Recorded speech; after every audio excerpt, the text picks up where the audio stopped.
Good evening, everyone, and welcome to the January 24th, 2024 East Lansing Planning Commission meeting. Mr. Bartley, would you please take the roll? I will. Commissioner Boyd. Here. Commissioner Chapin. Here. Commissioner Denault. Here. Commissioner Hendricks. Commissioner Lapine. Commissioner Overby. Here. Commissioner Williams. Here. Vice Chair Wagner. Here. Chair Sullivan. Here. And thank you, we have quorum. Thank you. Is there a motion to approve the agenda for tonight? So moved. Moved by Commissioner Overby. Second. Seconded by Commissioner Boyd. Seeing no discussion, all those in favor say aye. Aye. Opposed, nay. Motion carries. That brings us on to item 1.3, approval of the minutes from the January 10th, 2024 Planning Commission meeting. Is there a motion? So moved. Support. Moved by Commissioner Boyd, seconded by Commissioner Williams. Seeing no discussion, all those in favor say aye. Aye. Opposed, nay. Motion carries. On to item number 2, committee reports. Vice Chair, do you have any updates for us? We are meeting tomorrow, the CDGB is meeting tomorrow to discuss the, we had presentations last week of the different groups asking for CBG funds, and tomorrow night we're going to work and try to figure out how to divvy up the money in an equitable, fair way. So I'll tell you more about it like in 2 weeks, I think, but things are going well so far. Got it, thank you. Sounds like an update at the next meeting. All right, that brings us on to item number 3, staff reports. Mr. Bartley? Thank you. So I'd like to start tonight just with introducing a group of MSU students who are working with us this semester from the MSU Urban Planning Program. The urban planning students have a capstone program, the Practicum program in spring semester, their final year. And we've been lucky enough to be working with this group of talented students from MSU who are going to be leading our student engagement efforts for the master plan update. As you know from previous meetings, feel like students leading student engagement is appropriate as we have, say, seniors leading senior engagement with age-friendly community, et cetera. So I'm happy to have them here tonight. They came to the University Student Commission meeting last night and met with them and discussed their plans. And we wanted to make sure that you had a chance to hear what they have in mind or in store for the students. So with that, I'll turn it over to you guys to present to the commission. Thanks. Awesome. And also please give your names when you introduce yourselves. Thank you, Landon. So as Mr. Bartley just said, we are all students in the Urban and Regional Planning Program, and this is a semester-long project that is a collaboration between Michigan State University and the City of East Lansing. My name is Hannah Prenz. My name is Harlene Rumar, senior in urban planning major. And my name is Rolin Ofwanma. I'm Jordan Swiler. And I am Andrew Arbaugh. And tonight we're just going to give you a brief overview of our project and what we have in mind.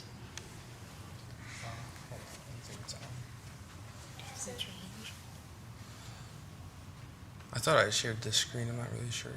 It looks like it's still loading.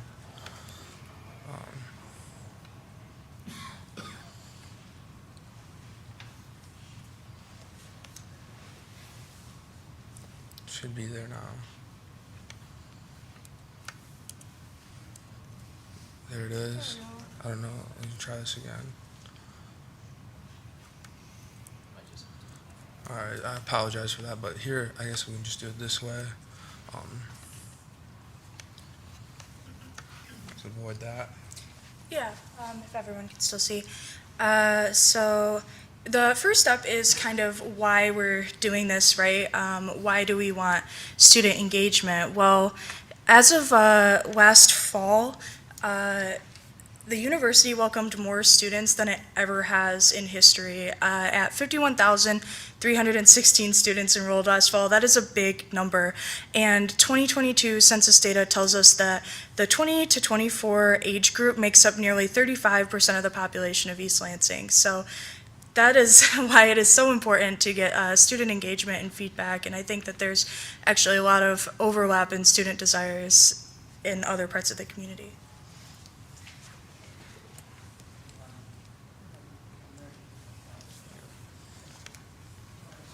And with the number and percentage being set, now we're gonna talk about the project statement. So basically, this is a student-focused engagement for 2024 East Lansing Master Plan, and the goal of this project is we want to understand the needs and desire of the students as they being an important part of East Lansing, the city of East Lansing. So we want to understand what the needs and desire of the students as they part of the 2024 East Lansing Master Plan update. Okay, so to reach these students, as students, we want to think about a couple different ways we want to engage with them. One of them is a digital survey using a QR code on a poster that we kind of market to students and try to get their attention.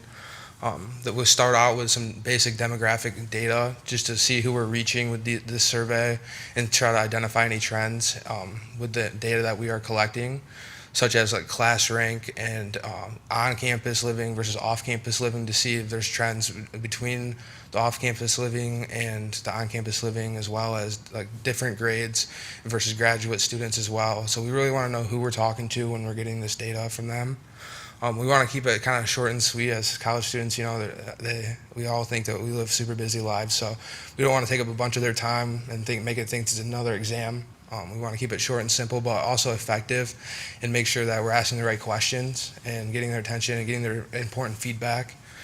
So we have like 10 focus questions, and the last one is a open-ended question, just asking them if they have any information that they want to share with all of us here and the city officials that. You know, like obviously some students feel really important. Certain things are different or really important, but we want to get their feedback and just see what they think is important and see what we can do about it. So, like I said, it's a QR code on a Qualtrics survey through MSU. We have all of that software to use through the school. Using a QR code, I feel like we're able to reach a lot of students really quickly. It doesn't take a lot of their time out of their day. And I think it can be really effective. Have flyers in different spaces around campus, off campus, and cars. Social media is a huge one, obviously, nowadays with students. We have digital flyers that we can promote on different social media forums. And email, every student has an email. We feel like that can be an effective way using the right resources and connections. We want to have them at the union. It's a huge student hub, dining halls, obviously, and other places on campus that have a lot of high traffic with our students. Also, we're trying to, not only in the survey, but other engagements as well, try to promote an incentive to try to get their attention and try to get as much traction as we can with students and get their attention in different ways, as well as just telling them that, hey, like, the city wants your input, and it's like one of the only times that this has happened, and they want your important feedback. They value what you have to say. So come and show them what you have to say. So, as Jordan mentioned, we'll be putting out a survey to kind of get that quick data, just focused data. But in addition to that, we also have planned in-person engagement workshops. And this is where we want to get those open-ended responses, things that you can't always see through a survey. We will be hosting these both inside and out of the classroom. So some of the workshops will be organized where it's RSVP, people come to us, but then we also want to go out into the hub locations on campus, such as the library, the STEM building, the Union building, and the International Center, and just gather passerby input and data. We will be promoting this primarily through QR code, both with physical and digital flyers online. We've connected with various student groups already who are planning on posting these to their social media, as well as in dorm halls and places where people will see it. A little bit more about the activities that we have planned at these workshops. Staying true to our survey, we want to keep it as simple as possible, right? We want people to feel like they can give their open and honest feedback. So We'd like to run activities such as sticky note walls, where students can just write down what they like about East Lansing, and then maybe changes they want to see. So this is really a way to get open-ended feedback. And then we want to do this in both a format in the classroom and then as well as on boards where people can walk by, grab a sticky note, and just add their input to it. So we think that both in-person and digital will be a great way to reach a variety of students through the semester-long project. Yeah, and so in terms of analysis and recommendations, one of the first things that we're going to do once that survey window closes is we're going to take a deeper look into the survey responses and sort of identify any main areas of concern that were brought up through those survey responses. And based off those responses, we're going to then sort of look further into census and GIS data that will help us identify, okay, where are we going wrong? And we can also compare that data to other college campuses across the country in the United States and say, hey, okay, where are some of these areas that are doing well? So for example, rent we see is a common response on the survey that is an area of concern for students. We can compare the average rent price to college campuses across the country and sort of say, hey, okay, if there's any outliers that stick out as someone who's doing it well, we can say, okay, well, hey, what initiatives, what programs are they offering that allows them to be sort of the staple figure for rent costs in the United States on college campuses. And obviously, we're going to have to adapt and sort of adjust, obviously, depending on how we are as a city of East Lansing in terms of size, stature, and assets. We can't just make it a carbon copy of who's doing well, but it'll sort of give us an idea of where we want to start and move forward with a resolution.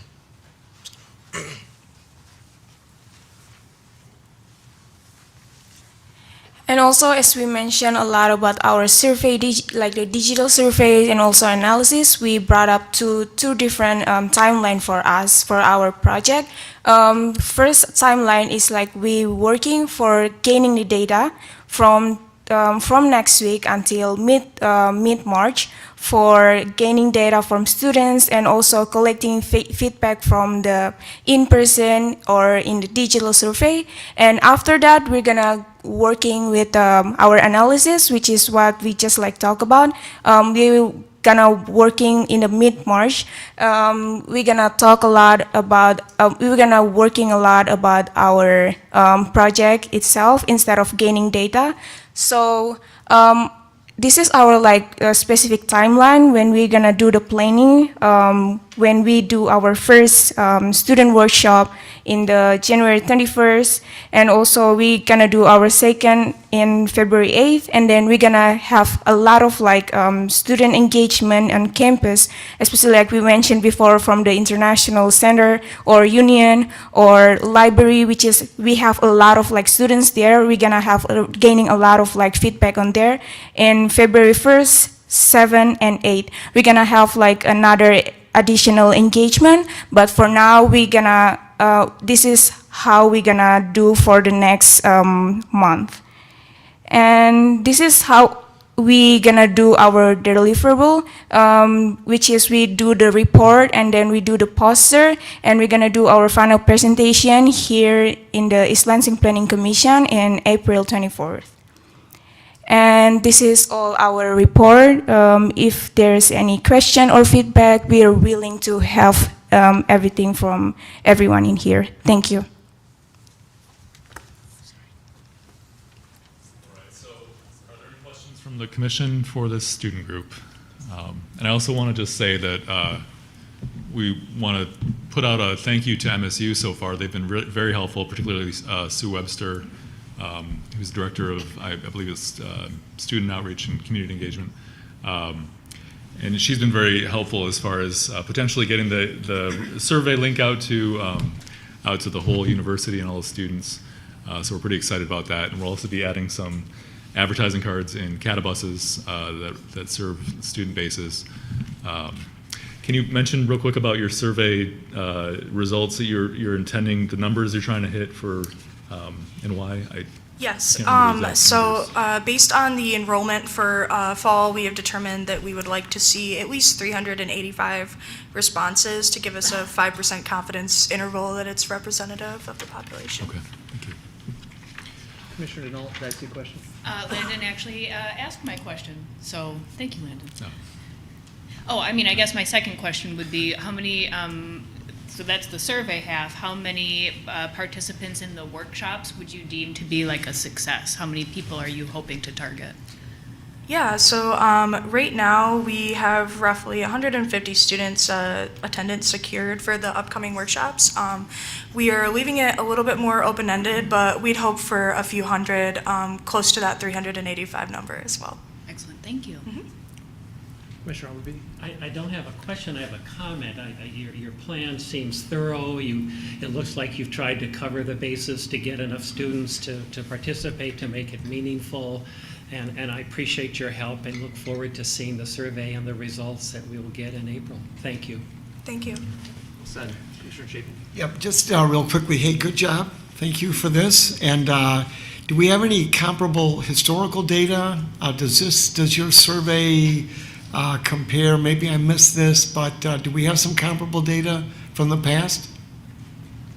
Do you mean relative to student engagement? Exactly that. Similar to the questions you're asking today, do we have something that was asked 5 years ago or 10 years ago?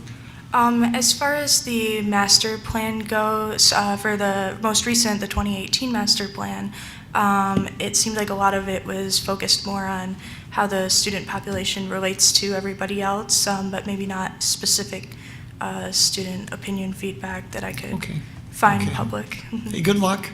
Win in your sales. We'll see you on April 24th, sounds like. Okay, good. Yeah. Thank you. Any additional questions from commissioners? No, I'll just say thank you for the work that you're doing. We look forward to the output. Thank you. Thank you. That brings us on to item 3.2. Hey, there we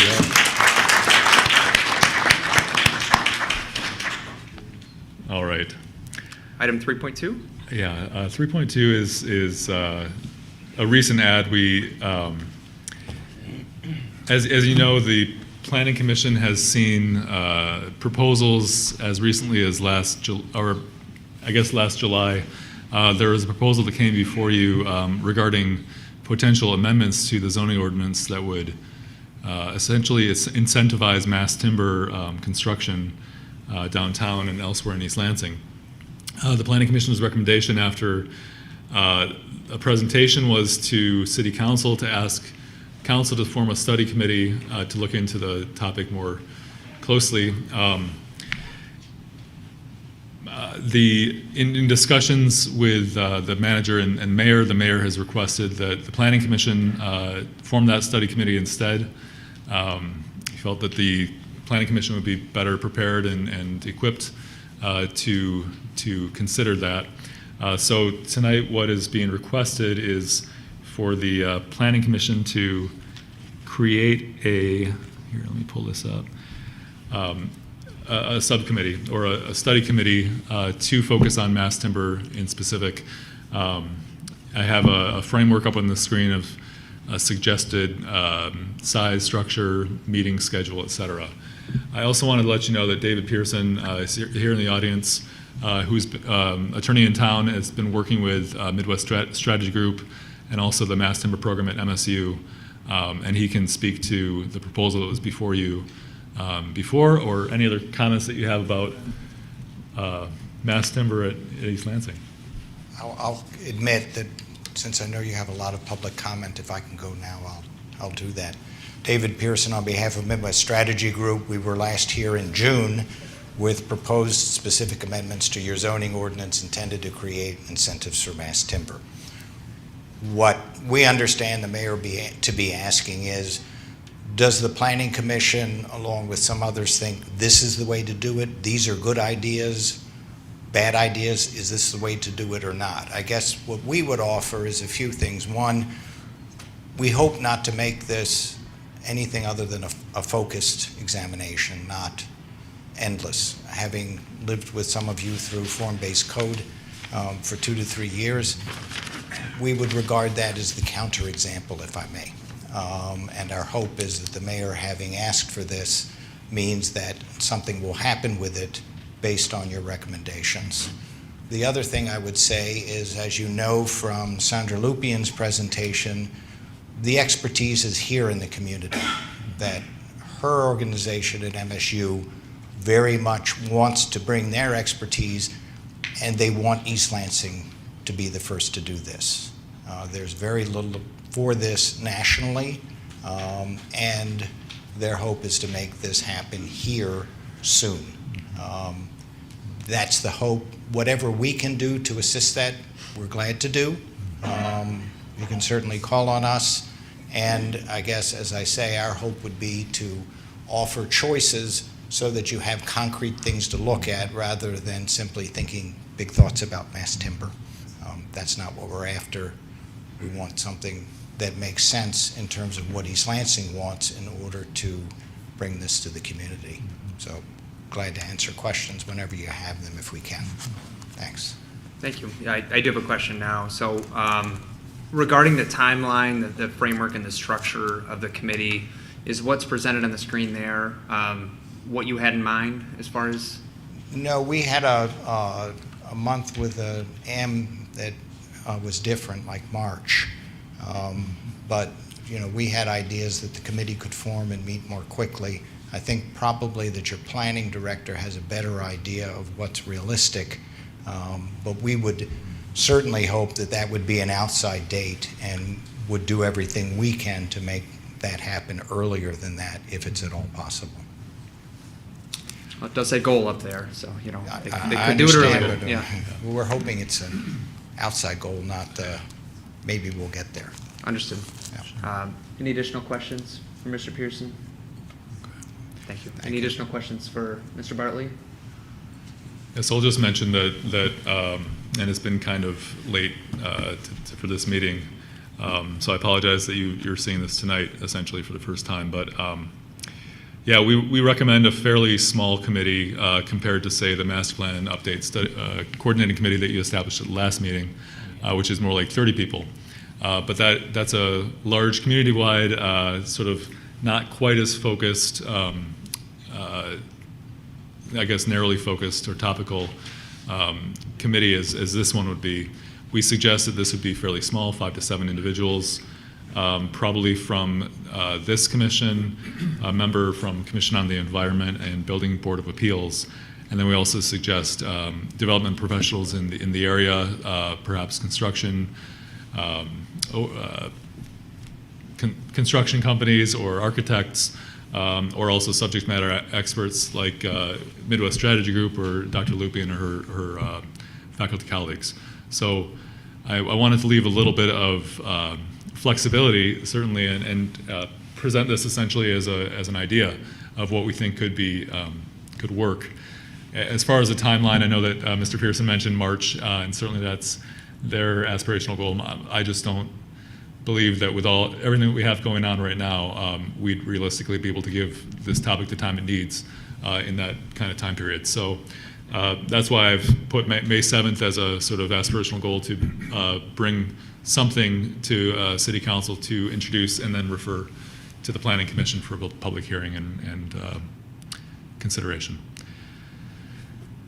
So with that, any other questions for me? I would like to I'm looking for a motion tonight from the commission to establish this committee, and then if you have details or specific guidance you want to give to me and say, well, we like this, but do this, Landon, whatever it might be, we're open and we want to move ahead as soon as we can. Understood, thank you. And really, I think before us tonight, we have two decisions, right? A motion on this and then potentially which members are to be seated on it. So if there's no additional questions, I would entertain a motion so we can discuss this. So moved. So moved? Second. Are you gonna ask me Yeah, I that? think you're going to have to make a Sounds motion like to specifically what we're, I think you're gonna ask me that. so the motion would be item 3.3, so you'd have to read, or 3.2. 3.2, Yeah. yes. So I move that we form a creation of a planning commission study committee to consider ordinance amendments related to mass timber buildings. Thank you. Moved by Commissioner Chapin, seconded by Commissioner Overby. Discussion.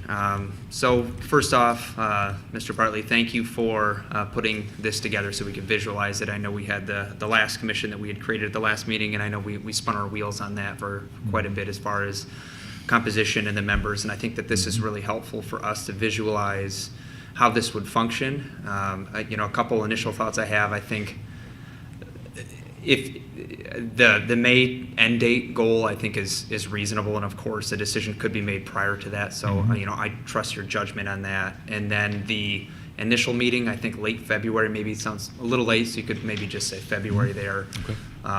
But of course, that's up to how that would function. Any other questions about the composition? That looks good to me as far as the participants on this committee. Any comments there? Commissioner Denault? I think Landon's point that there should be some room for development or construction professionals who are active in the East Lansing area, right? Because then those would be the individuals who we would expect to implement or abide by any kind of regulations that the committee comes up with, or the commission comes up with.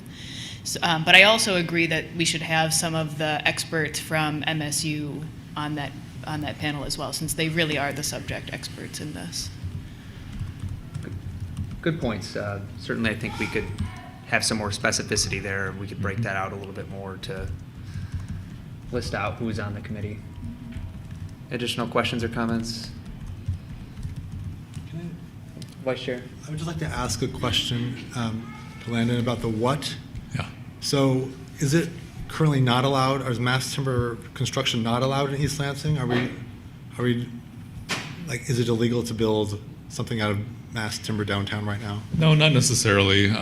We have various materials requirements, and I wouldn't say that this is prohibited. It's certainly not explicitly enabled, and I think that we could likely make it easier. The incentivization idea comes from being that mass timber has some sort of concrete benefits in some ways, but those benefits come at a green premium right now because there hasn't been widespread adoption, and so the idea of incentivizing it would be to sort of bring the upfront costs for the developer down a little bit, and that could be in many forms. We've talked among staff as bonus height allowance or different unit size requirements, for example, or number of bedrooms, whatever it might be, that might make the equation work out a little bit better in the developer's favor, so that it's incentivized and brings that cost, or at least accounts for that cost difference that we have right now. Thanks. Thank you. Additional comments or guidance? So let's talk about the composition a little bit. Commissioner Denault, I know you mentioned potentially someone from MSU. I think we could specify, and I anticipate that would happen with one of those stakeholders that's listed there. I think 5 to 7 individuals is reasonable, and then the construction or development industry is also reasonable. So potentially we could add some specificity on that last bullet point, and then have another one that's a bit more of a catch-all.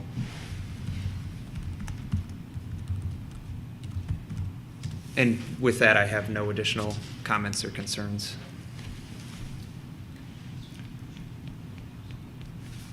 Going once, going twice. All right. I believe, we could do a vote on it. All those in favor, say aye. Aye. Opposed, nay. Motion carries. Great. Thank you. Hopefully we gave you what you needed, and then we can ask the commission if anyone is interested in participating on this. So I just joined the master plan committee. I don't know if I have the capacity to do both, so I defer to you all. I don't see any hands being raised at the moment. Well, I think there's one thing that strikes me, and that's subject matter experts. I don't feel that that's necessarily some expertise that I have, but if we don't have anyone willing, I think the The backup material that you provided, Landon, was intriguing to me. I was drawn to that backup material. So I can be ready as a plan B, C, D. I'm expecting plan A to surface from my fellow commissioners here, but I'm not seeing that, so. I think you're a solid first option. If I may, Mr. Chair, there is some value to members of the subcommittee or study committee not having much subject matter expertise, particularly since we should assume that the users of the ordinance may not have that subject matter expertise. So I certainly don't think it hurts to come at it with fresh eyes. So what he's saying is you will become our subject matter expert. I'm Exactly. saying that I respect what you volunteered your time for the master plan, and others have as well, so I'm in. Thank you. Anyone else interested? Does this require a motion? I don't think it does it? No, not for appointments. Okay. It's technically it's your prerogative, Mr. Chair, to appoint the members, and as we've done with the master plan update coordinating committee, my intent would be to seek members from different commissions and then give the list to you for final approval. Okay, thank you. Consider Commissioner Chapin appointed, and then Commissioner Lapine is not here tonight. Perhaps she would be interested in being that second participant on the committee. Is that a voluntold? No, it's a to be determined. To be determined. I did see 1 to 2 members of Yeah. the planning commission. Also, double the work potentially. Right. So, Okay. All good. We'll make things work. It's good study and good project, and thanks for bringing it forward. Appreciate that. thank you, and thank you for your service. It's certainly an interesting topic, and I'm excited to see where it goes. Mr. Bartley, do you have what you need on this one? I do. Okay. Thank you. That brings us on to item number 4, commissioner announcements. Are there any commissioner announcements? Seeing none. Item number 5, communication from citizens. Written communications. I see several written communications in our agenda packet for item 7.1. And then verbal from the audience. So this is the time to come forward and address the commission. Since we have no public hearings tonight, this is your time to come forward and address us on any concerns you would like to raise. We ask that you please keep your comments to 5 minutes so everyone has the opportunity to speak, and that is the city's standard. And then please fill out a card identifying yourself when you speak or before you speak. And I do have a stack of cards up here, and I can start calling people up. All right, first up is Janet Pletcher. Hi, I'm Janet Pletcher. I live in East Lansing on Sunset Lane, just down the road. My husband and I have lived there for about 32 years, and we've been concerned about proposals to expand the areas of East Lansing that will permit rental housing and short-term or long-term rental housing.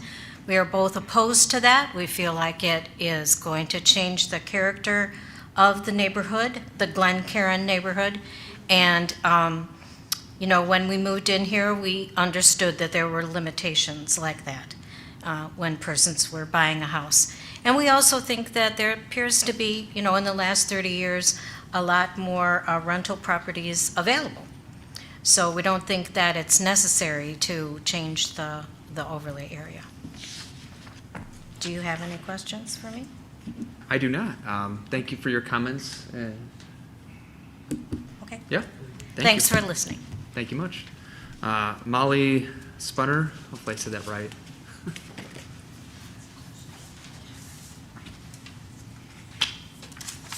Molly Spooner, 815 Stewart. Yeah, I'm in support of the overlay. I've been here before. Everyone knows I did bring the advertisement for Airbnb that was posted for Sunset, and it was for $5.22 a night. It says historic home minutes from stadium.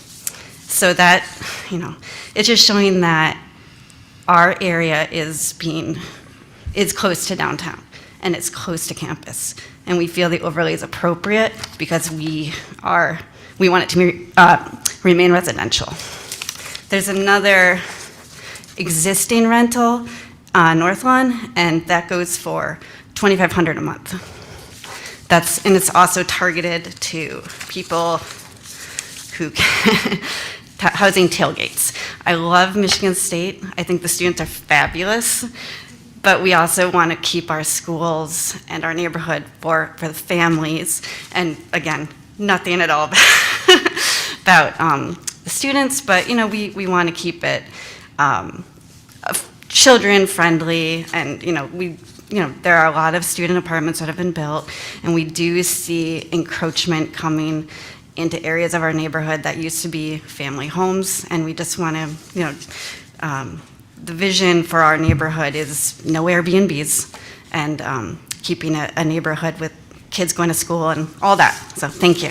I also have a communication from Barb Soper at 1129 Sunset. It's written. I'll give it to Landon. He can include it in the next packet, but she is also in support. So thank you. Thank you for your comments. Matt Collins. Hi there, Matt Collins, live right here, East Lansing and Center Lawn. Also against any short-term rentals or Airbnbs or even partial rentals in our neighborhood. I moved here about 6 years ago from Atlanta, and these are one of the things that we looked at before purchasing. We have 3 small children. We wanted a family neighborhood. Safety was a huge concern.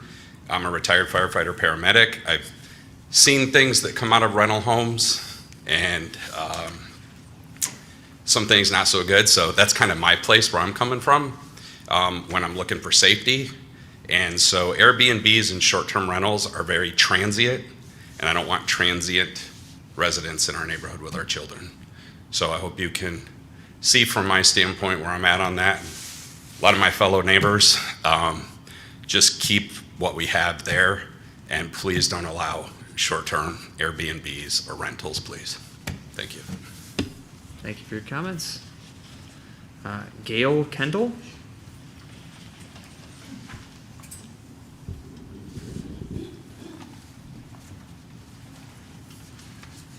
My name is Gail Kendall, and I want to thank you for this opportunity to speak. I'm not one for fancy words, but who speaks truthfully and from my heart. I reside at 421 Oxford Road, and my husband has been a resident for 47 years, and I joined him for the last 33 plus years. This neighborhood is our safe haven and a place which homeowners take pride in their homes and property. We have watched our children grow up, neighbors grow older, young families move in and their children grow up, generations, new friends, and lifestyle changes as we have progressed through life. We are the last large area in Glencairn that is left unprotected without a R01 overlay. However, for the past 14 years, most neighbors that we spoke to, like ourselves, thought we were in an R01 overlay district since we had signed a petition in favor for one. Even realtors selling property, according to a recent young family home buyer, touted the fact that the home that they were buying was in an overlay district, but were obviously misguided. I feel that this is the reason the city hasn't had requests for rental licenses for all these years. It wasn't until this past fall that we became aware that the overlay petition never got completed years ago. There are those who reside here who feel that because there have been minimal rentals, especially close by, that they are safe from becoming surrounded by rentals. I asked the question to several neighbors that if they were looking to purchase the home that they currently live in now, and if it was surrounded by rentals, would they buy it? And their answer was always no. They felt like the rentals would remain far away from them. Rentals beget rentals. We started with one application Now there are a total of 3 applications which occurred within weeks of the knowledge of no overlay in this portion of Glencairn, which are currently put on hold. How many more requests for licenses will there be if this R01 overlay does not get approved? We are a prime location for walking distance to the libraries, the schools, downtown, to sporting events on the MSU campus, and to nature trails. What a great ad for an Airbnb listing or enticing adventure capitalists from swooping in, purchasing homes that come on the market. So much for affordable housing, and I know that the city is concerned about that. What will happen to our safe haven then? Our city brought in many new hotels. That is a commerce that will have to compete with short-term rentals. Those hotels have spent a lot of money to bring people into our city, for the city, and its business establishments.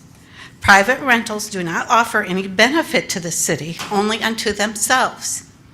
The most recent U.S. Census shows that over 60% of East Lansing housing are rental properties.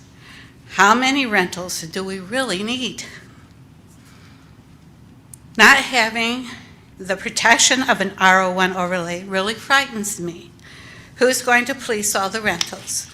Who's going to monitor legal or illegal rentals? Neighbors won't speak up when something's amiss in this day and age in fear of confrontation or retaliation. Times are changing. There is more violence, more theft, more human trafficking, and drug abuse. Please don't let this happen to our neighborhood. Let us remain as secure and as safe by knowing our neighbors well. When we come and go, who's familiar, who's not, our neighbors are watchful eyes who care and take care of each other. What becomes of our neighborhood watch program? What good will it be if we don't know who for sure is supposed to be entering the homes? May we at least be safer, more secure in our neighborhood by eliminating rentals. As property owners, we were given the rights to utilize the tool given to us by the City Council to petition for this R01 overlay. It is my hope that you will stand with us with a favorable outcome. Thank you for your time. Thank you for your comments. Sally Newton?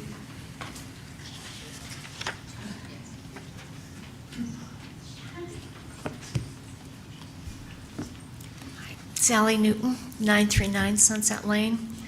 My neighbors and I continue to be humbled by the generous outpouring of support from people in nearby areas who support the preservation of affordable neighborhoods for families, seniors, and first-time home buyers that are currently targets for-profit rentals. Our overlay process began with an urgency to halt a pending Airbnb and encroaching rentals. We utilized the tools and platform provided by the city while following the overlay process. We do not object to an overlay expansion as long as it does not impede or delay our proposal.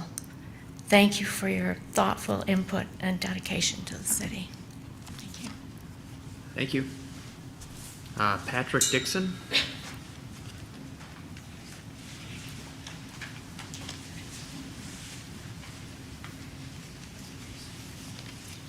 Thank you. I live at 1045 Rosewood. Just wanted to make 2 points. I wanted to say that some of the uncertainty about this arose from the ambiguity in the city code, and it was remarked on at the city council and so forth. Langdon deserves a lot of credit for taking it all together, putting together a terrific information session over at the, and people at that session got answers to questions, some of which if they'd had 2 months ago, it would have been really smooth, like can you have a health care worker living in your home and so forth. So I think one outcome of this will be a clarification and a benefit to the whole city, and I think Landon and his crew deserves a lot of credit, and just wanted to make that point. And the other is already been made, that there's a group right on the edge that would very much like to join. And I'm not a lawyer, but it seems to me the city council, with your recommendation perhaps, could easily extend that little border around North Clarendon and Oxford. So, thank you. Thank you. Robin Dixon?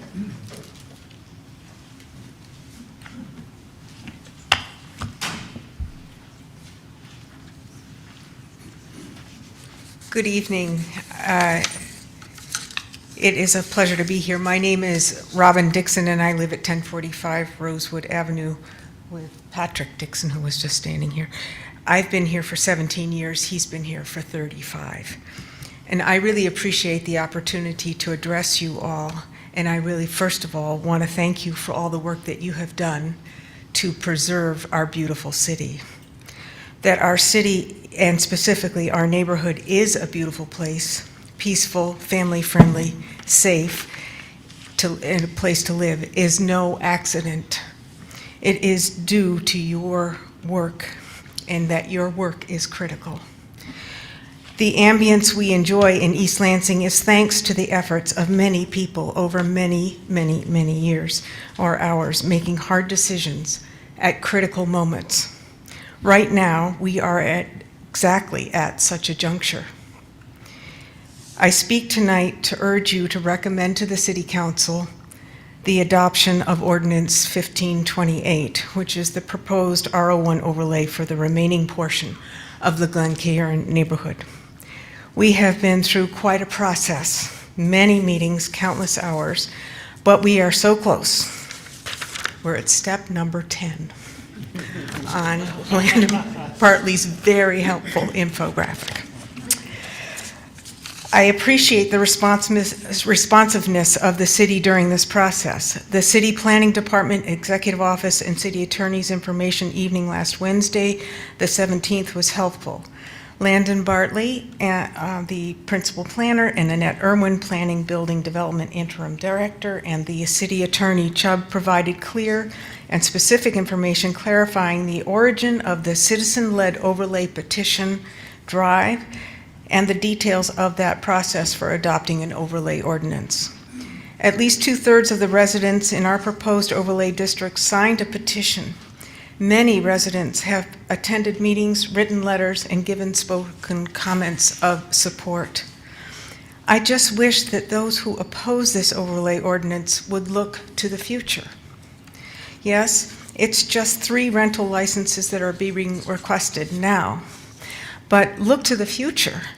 Without the protection this ordinance would provide, would other applications for rental licenses quickly follow? And what if those rental licenses are used for short-term rentals such as Airbnb? As I understand it, there is no recourse provided by the city to prevent that from happening.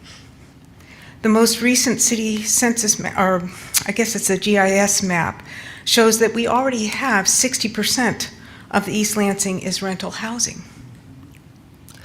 We don't need more rentals. Each time a house sells in our neighborhood, would these real estate investment trusts or mortgage-backed securities swoop in, such as described in this recent New York Times article, December 18th? How college football is clobbering housing markets across the country. These financial instruments price out ordinary home buyers, making it difficult for young families to buy into neighborhoods such as ours. This becomes an affordable housing issue. I want to thank you all for your work, for your dedication, for the time you've taken to listen to so many of us, and I thank you for giving consideration to Ordinance 1528. Thank you. Thank you. James Newton?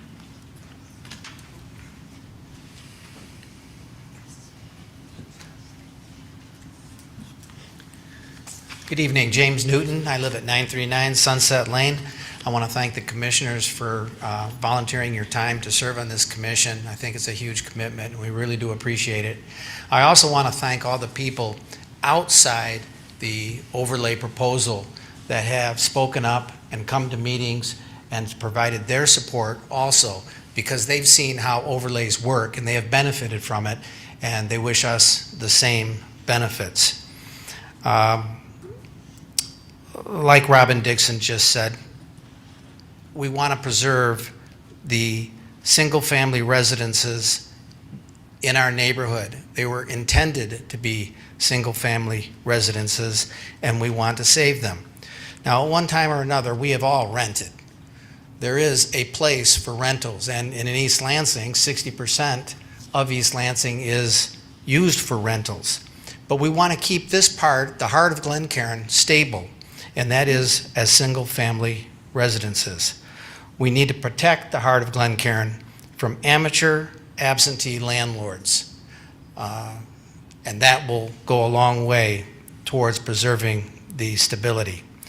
I personally do not oppose expanding the R01, but please don't carve up the existing proposal or institute any further delays. Now, I went over a little bit the last time I spoke to you, and I don't want to repeat what I said last time. I'm sure you could refer to your notes and recall. But I want to leave you with two thoughts. The first is put people over profits, save the neighborhood. And secondly, I want to leave you with an anecdote. I was speaking to another gentleman this afternoon in the weight room, telling him about the overlay and the meeting tonight.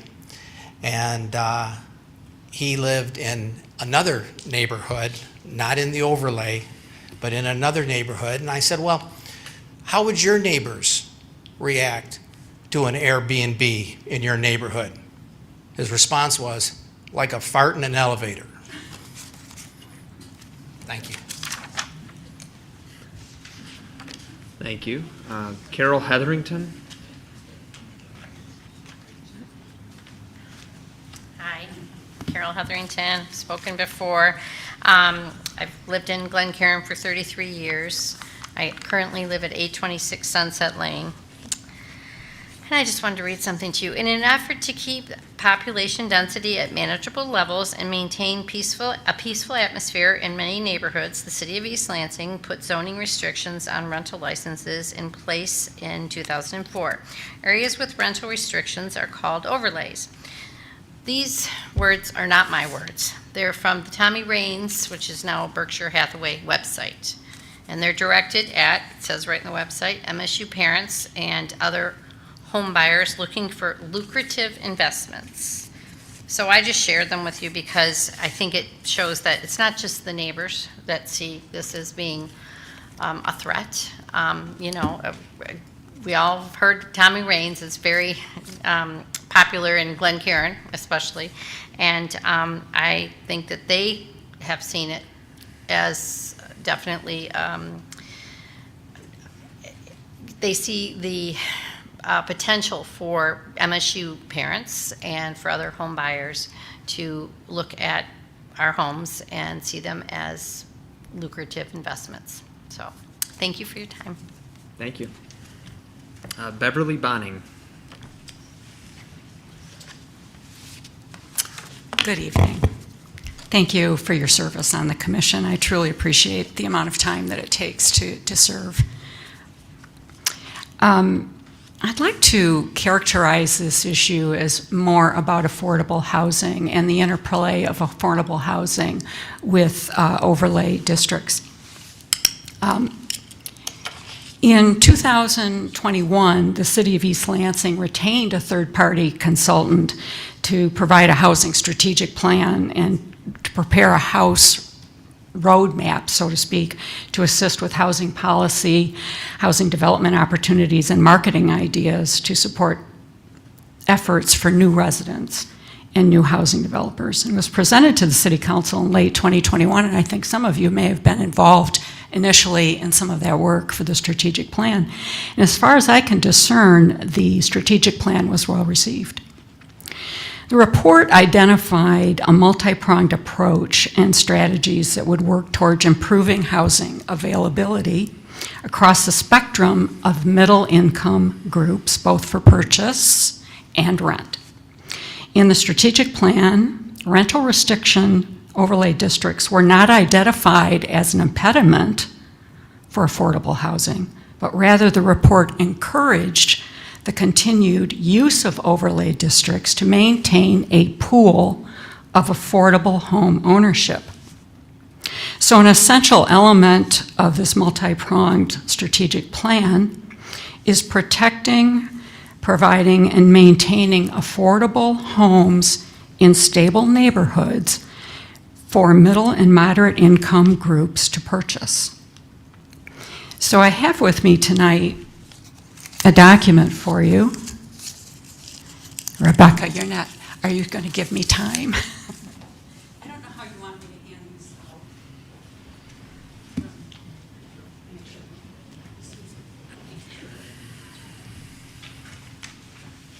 I'm going to ask, just like in the NFL, for some time back on the clock.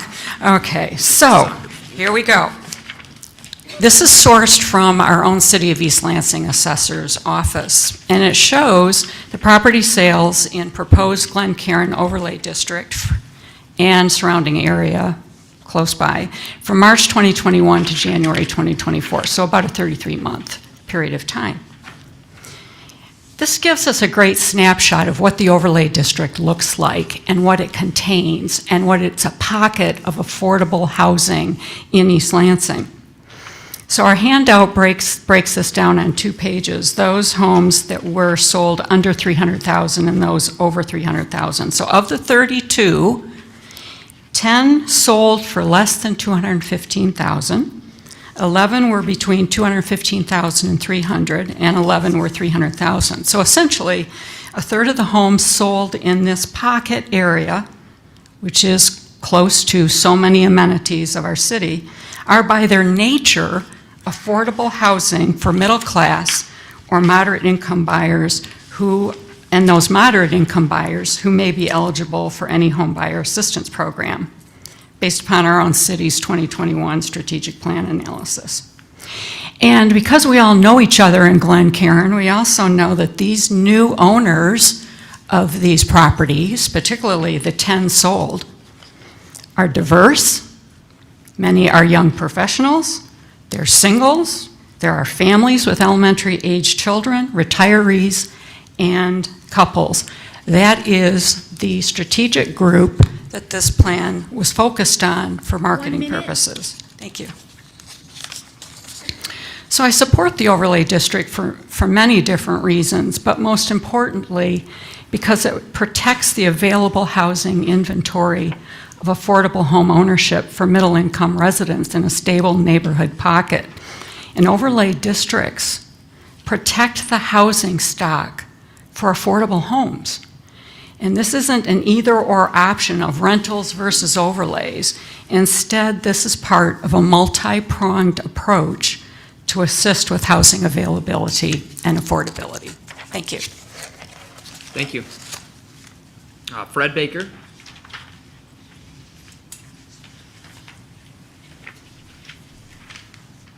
I love following Bev, who is my neighbor.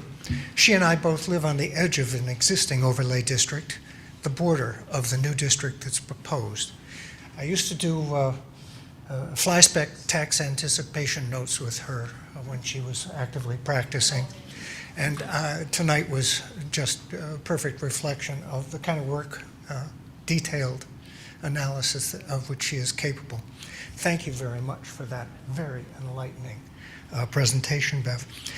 I will simply hark back to almost 40 years ago when I moved to Glencairn the first time in 1986 with 2 small girls, my daughters, and we lived on the corner of Oakwood and Wildwood, the other side of Glencairn. And we lived there until 2000 when the last of my 2 daughters graduated, went away to school, and we decided we would try country living, and we did for about 16 years. But when we realized that we were getting a little too old to maintain 10 acres and a little bit lonesome too, we came back to the neighborhood we knew, and we now live at 947 Roxburgh, within 4 blocks of where we began almost 40 years ago. We came to Glencairn because it was a good place to raise children. I think everybody on this panel is probably aware that the city has obligated itself, its citizens have obligated themselves to bonds to rebuild our elementary schools. The Bailey neighborhood doesn't have an elementary school anymore because nobody realized that allowing it to become rental would decrease the number of children in the neighborhood. And we now see what Bailey School has become. It's not a school. It's not a neighborhood in the same sense that Glencairn is. You have to have children to have a neighborhood.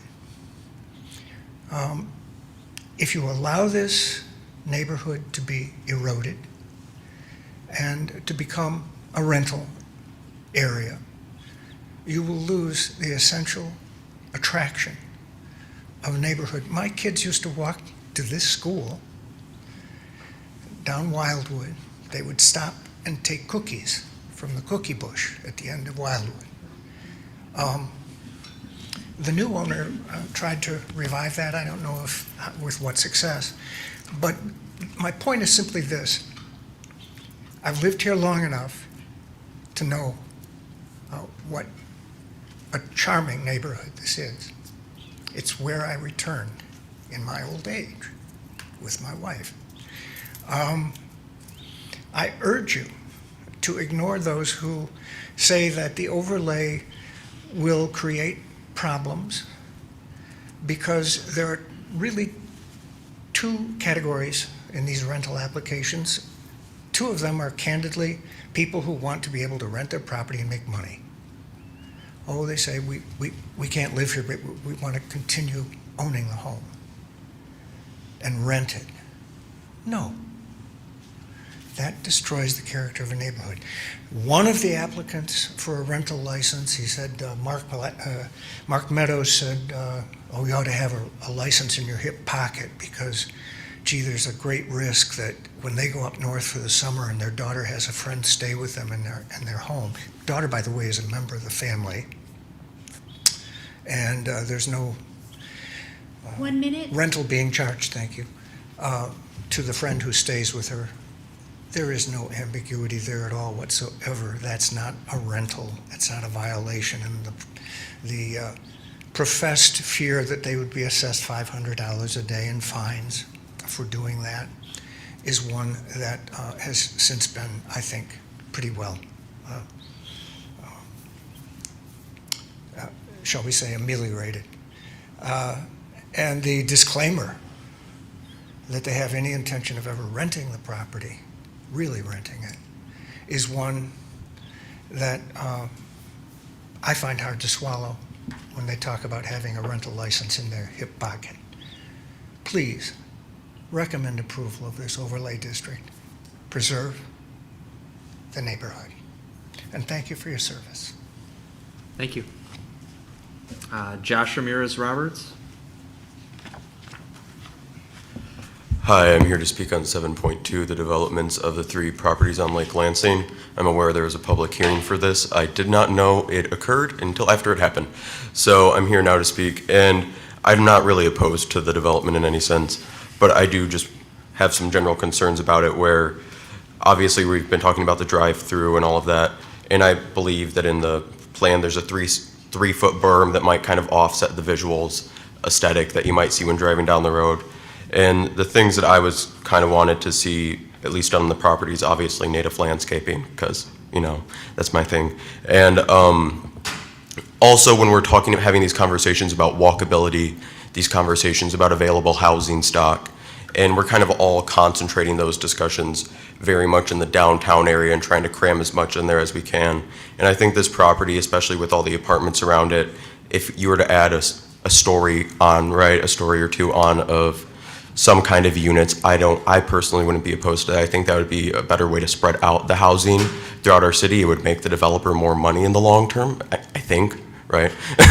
I'm obviously not a developer or financial officer in any sense, but I think that would be a better dispersion of housing units across the city. And then also, you know, obviously increase the walkability, because when we are having these discussions, is just a basic strip mall with a drive-through really all we want to be doing with the property now?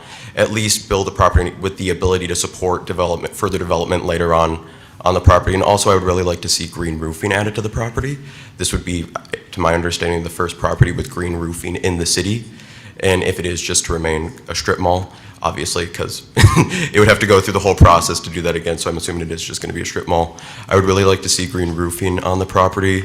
Obviously, there's nothing you guys can really do about that, but I just want to say it would add a lot of charm to the property, make it more desirable. We know that green businesses, green buildings, green downtowns, they make more money. So, yes, that's all I had to say on that. Thank you. Thank you for your suggestions. Any additional cards you guys have up there? Any additional members want to come forward? Yep, please fill out a card. Okay, can I do it afterwards? Yeah, that's fine.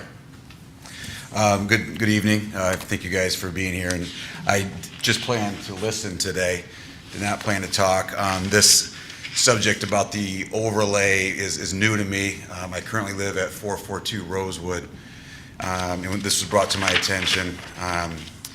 And 2 young children. We will be walking to Glencairn Elementary tomorrow morning. And we certainly chose this neighborhood for its beauty and charm, and I've been very fortunate to live in an overlay district. And as I've educated myself on this subject in about an hour and a half before coming here tonight, and I'm not aware of a lot of things that have been said, obviously, and people that have really been in the trenches, I was stunned to see that these other regions in Glencairn did not have overlays. I was wondering why is this piecemealed in such a way? If mine is absolutely this house right across the street on Roxburgh or whatever these dividers are, I was just stunned to see that these locations in Glencairn were not already protected. There's certain neighborhoods, the people that lived in my home were there for 50 years. My neighbors across the street have been there since the 50s. We've got new families moving in. It's a fantastic place to live close to this city. And as we go vertical, I think that we have found ways to accommodate for rentals. Certain places in our state, in our country, in this world for that matter, certain neighborhoods need to be protected, and this is certainly one of them.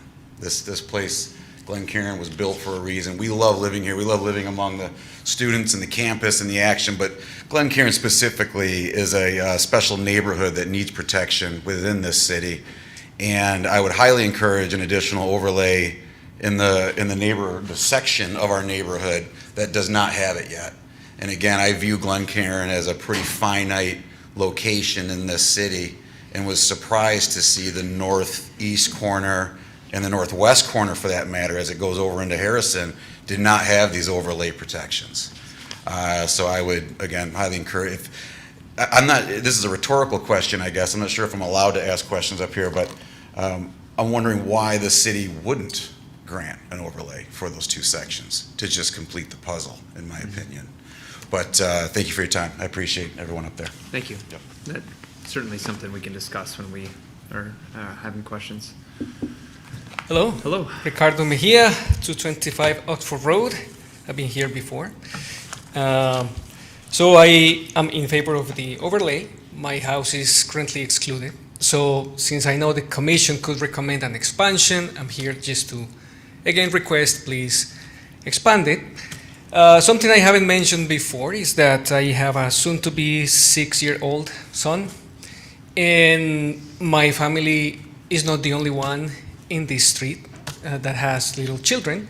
In fact, there's 5 households that are currently excluded who have children that go to kindergarten, elementary, middle school, and high school. So it's basically part of this build of the neighborhood that we want to conserve. So that's all I wanted to say. Just please recommend an expansion. We would like to be included. One more thing. Last time I was recommended to engage my neighbors, and I did. I know for sure that some of them have already emailed the commission, just asking to be included. Some of them might do it later. I don't know if that will be too late, but I'm sure it will happen. Well, thank you. I'll fill one of these. Okay, thank you. And then, I recall your comments last meeting as well. So we're talking about the Oxford block, correct? Yes. At the corner of Oxford and Yeah, Sunset Oxford right there. between Sunset and Abbott. And you said you've had discussions with your neighbors on that block, and they've all, Yeah, you know, yeah. anecdotally expressed interest? Yeah, I went around. So some of them are like okay with now, but many of them say that they're interested. So I asked them to either come. I don't see any of them here tonight, but at least I asked them to at least email the commission. So I know that some of them have already done that, and so maybe some of them will do it later. I don't know. Okay. Thanks for the clarification. Thank you. Please. Mike French, I live at 321 Clarendon in the proposed overlay district on the northern boundary. I first wanted to say thank you to the city planner and the city attorney for hosting the informational session. I wasn't able to attend, but was able to watch it after the fact, and just really enjoyed the quality explanation of just what can't be done as it relates to my ownership, my fee simple title, my deed to a property in the city of East Lansing. So I found it very informative, so thank you to the both of you and the other two individuals that were there as well. I have now spoken twice at City Council, and this is twice now at the Planning Commission. I'm not going to repeat myself. I have comments that I've made in those other three, at those other three meetings. I would ask that be reviewed if you want to have the full understanding of my concern. I'm opposed to the proposed overlay district, not because I want Airbnbs, not because I want rentals. I'm opposed to it because it makes no sense from a planning perspective. Look at the boundary that was drawn. I live on the south line of Clarendon Road. The north line of Clarendon Road are my neighbors across the street. It is the same platted subdivision, homes built all at the same time. It's the same low-traffic interior street in the same neighborhood. And it is going to be bisected by two different zonings now. And I'm opposed to that just on its face from a planning perspective.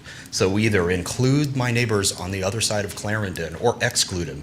Either the threat of these Airbnbs is so egregious that I need to step up and protect the other side of my street, opposite my driveway, the house I look at when I walk out of my front door, or I don't. I think there's no way to police these Airbnbs. I can invite a guest into my home for up to 30 days unless the city of East Lansing is watching Airbnb's website every single day. I think there's no way to police it. Even if there was, what's the next innovation that's gonna come along? It's gonna happen. What's the next website? What's something in fractional interest? There will be another innovation that's gonna come along. And you know, the city of East Lansing is gonna have to, sorry, Mr. French, we've got to take some more of your private property rights. Because look at this new innovation in rentals that's come along. If the city wants to solve the issue of short-term rentals and Airbnbs, they need to come up with an ordinance and overlay the entire town with it, or overlay the parts of towns that makes the most sense. Everywhere there's single-family zoning, overlay it. You can't, no short-term rentals, period. And that solves the Airbnb problem. The other point I'd like to make, you can't even get a Class 4 rental license in this city anymore. Right, Landon? That's true. They don't issue those anymore. If I could ask a question, is it fair to say that that the Class 3 rental license have taken the place of Class 4? Has there been a big uptick in the Class 3 rental licenses? I'm honestly not prepared to answer. Oh, very good. Okay. I can find that out though and get I appreciate that. I don't know that there is, because all the Class 3 rental licenses allows you to do is to rent to one family or two unrelated people. And that's not how I understand the great rental neighborhoods along Grand River. These are 4 and 5 bedroom homes rented to 4 and 5 unrelated occupants. That's a student rental. And that's what those Class 4 licenses are. You can't even get them in the city anymore. I would like to preserve the opportunity to have a Class 1 license if we were proposing an R3 overlay, which I wasn't given that option, all I was told was we're petitioning for an R1. If I had been given the option for an R3, all it does is allow me to have a roommate, one boarder. I have to live in my home in order to accomplish that and pass a licensing inspection. Not easily done for a house built in the early 50s. This is a solution in search of a problem. And if the problem is Airbnbs, we've already lost. It's not going to be able to be policed. And if you can police it, great, fantastic. It'll generate revenue for the city in terms of fines and fees. But what's the next innovation that's going to come along? Time. Thank you. Thank you. Any other members of the public wish to come forward? Oh, thank you. All right, seeing none, is there anyone online in the queue? We don't have anyone waiting in the queue. Okay, thank you, and thanks everyone for your comments. At this point, we will take up item 7.1, Ordinance 1528, a proposed R01 residential rental restriction overlay district for a portion of the Glencairn neighborhood. Mr. Bartley? Thank you. So this is, you've heard quite a bit about this tonight. This is the request within the Glencairn neighborhood to add an overlay district, an R01 overlay district over the northeast portion of the Glencairn neighborhood. You've seen the boundaries as proposed within the current petition that was submitted. I just wanted to make a couple notes. In my memo, I think I accurately sort of described the activities that we've undertaken. I noticed that an eagle-eyed neighbor mentioned that the dates that I had written in my report were slightly off, just as far as the timing of the signatures. The signatures were originally turned in November 19th and returned on the 28th after finding that they were insufficient, and then those came back on the same day and were validated then shortly afterwards. I had written December 4th, they came back in December 4th, but that was actually the date of the city clerk's memo saying that yes, these signatures have been approved. So I just wanted to clarify that. There's also, as I mentioned in an email to you that came out recently, we had a couple privileged items that were for the Planning Commission's eyes only, based on the advice of council. And one of those was a map showing where signatures had been, I guess, where the signatures were. The reason we included that is if the Planning Commission, there have been several questions, and I know that commissioners have had questions about this. If you were to propose or recommend approval of this overlay district to the council, you do have the option to also recommend a change of the boundaries. And you do not have the option to recommend a change of overlay district type. So I just wanted to clarify that. If you do recommend a change of boundaries, again, if you're inclined to recommend approval with change of boundaries, and you were to reduce the proposed area or recommend reduction of the area, you would need to propose an area that still meets the 2/3 requirements. So at least 2/3 of the signatures that were received would have to be within that new proposed overlay if it's reduced. If the area is, if you recommend approval but including enlargement of the area, then you would not have such a limitation. You could just describe your proposed boundaries. And if you were to recommend denial, those would be moot. So I just wanted to bring up those sort of nuances that might be pertinent to the discussion tonight. I guess I hesitate to do much of a formal presentation. I know that you've heard a lot about this and read a lot of letters, and many commissioners and council members were able to be at the meeting last week. So I guess I'd just like to entertain questions if there are any, and also we have our city attorney here tonight if there are questions that are too legal for me to answer. So with that, any questions from the commission? Thank you. Yeah, I don't think another overview is necessary, so thank you for suggesting that. We can go right into questions. The first one I have is, I know you mentioned It's, for this agenda item, we can't suggest changing it to an RO3 or any other type. Is the reason being is because that would have to have been an entire separate petition process that they would have gathered petitions with that classification for. Yeah, and I'm sorry to interrupt. That's okay. But yes, that's correct. There is a provision in the ordinance that allows the city council essentially to say, we are aware that there is enough interest that another district is warranted, and in that case could essentially stop the process or pause the process while another petition essentially goes out for that different district. But with the current petition for RO1, the council couldn't just say, okay, well, let's change it to a different type. Now, the Planning Commission could certainly recommend, if you were so inclined, you could recommend a different type. The council just wouldn't be able to do anything about it except take that into account and perhaps change their outcome based on that. But they couldn't approve a different type. They would just have to stop the process. They couldn't. Did I answer your question? I'm sorry. I think so. So as a follow-up to that, they couldn't approve a different type under this specific proposal, but they could entertain a different proposal to completely Yes. restart it. And that wouldn't necessarily require signatures to be gathered from everyone in this impacted district. That would require, essentially signatures? restarting the process for a new petition. That's for a what new I type. needed to know. Thank you. That's helpful. And then one other question, and then I will defer to commissioners. I don't know if you can answer this, but it's good that the city attorney is there just in case. Are there any signatures that were gathered from a property that is not included in this proposed boundary? Is there anyone that was left out of the proposed boundary is essentially what I'm asking?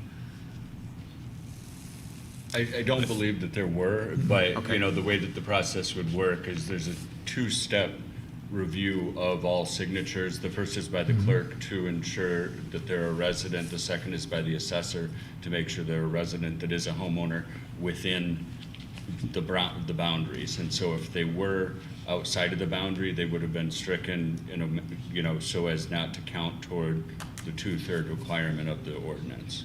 Got it. So the boundary, but the boundary wasn't set by the initial process, was it? They wanted this neighborhood, and then the boundary was narrowed down based on the signatures? Do I have a correct understanding? Yeah, that's not correct. I think there's a lot of confusion about that. Okay.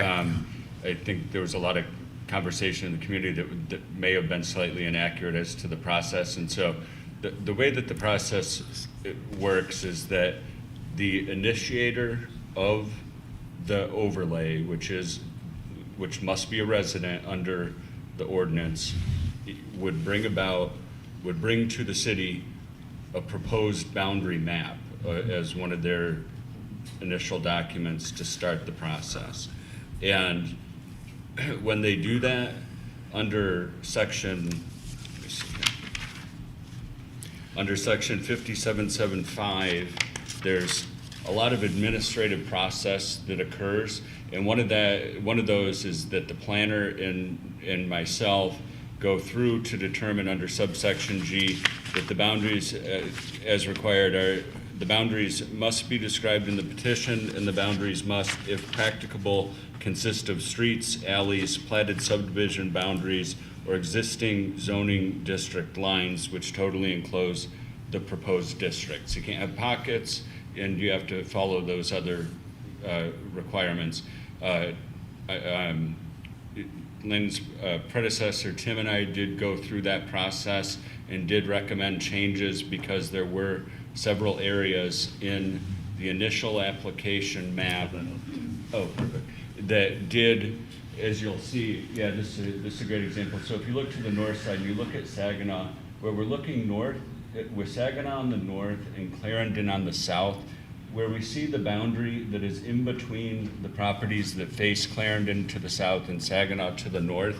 The problem is that under that section that I just read, it notes that the boundaries must consist of streets, alleys, platted subdivision boundaries, or existing zoning district lines. So that's a zoning district line, but they're both R2 on both sides. So what the zoning district, I'm sorry, that's a zoning line, it's not a zoning district line. What a zoning district line would be is if there was, for example, RM 32 on one side, R2 on the other.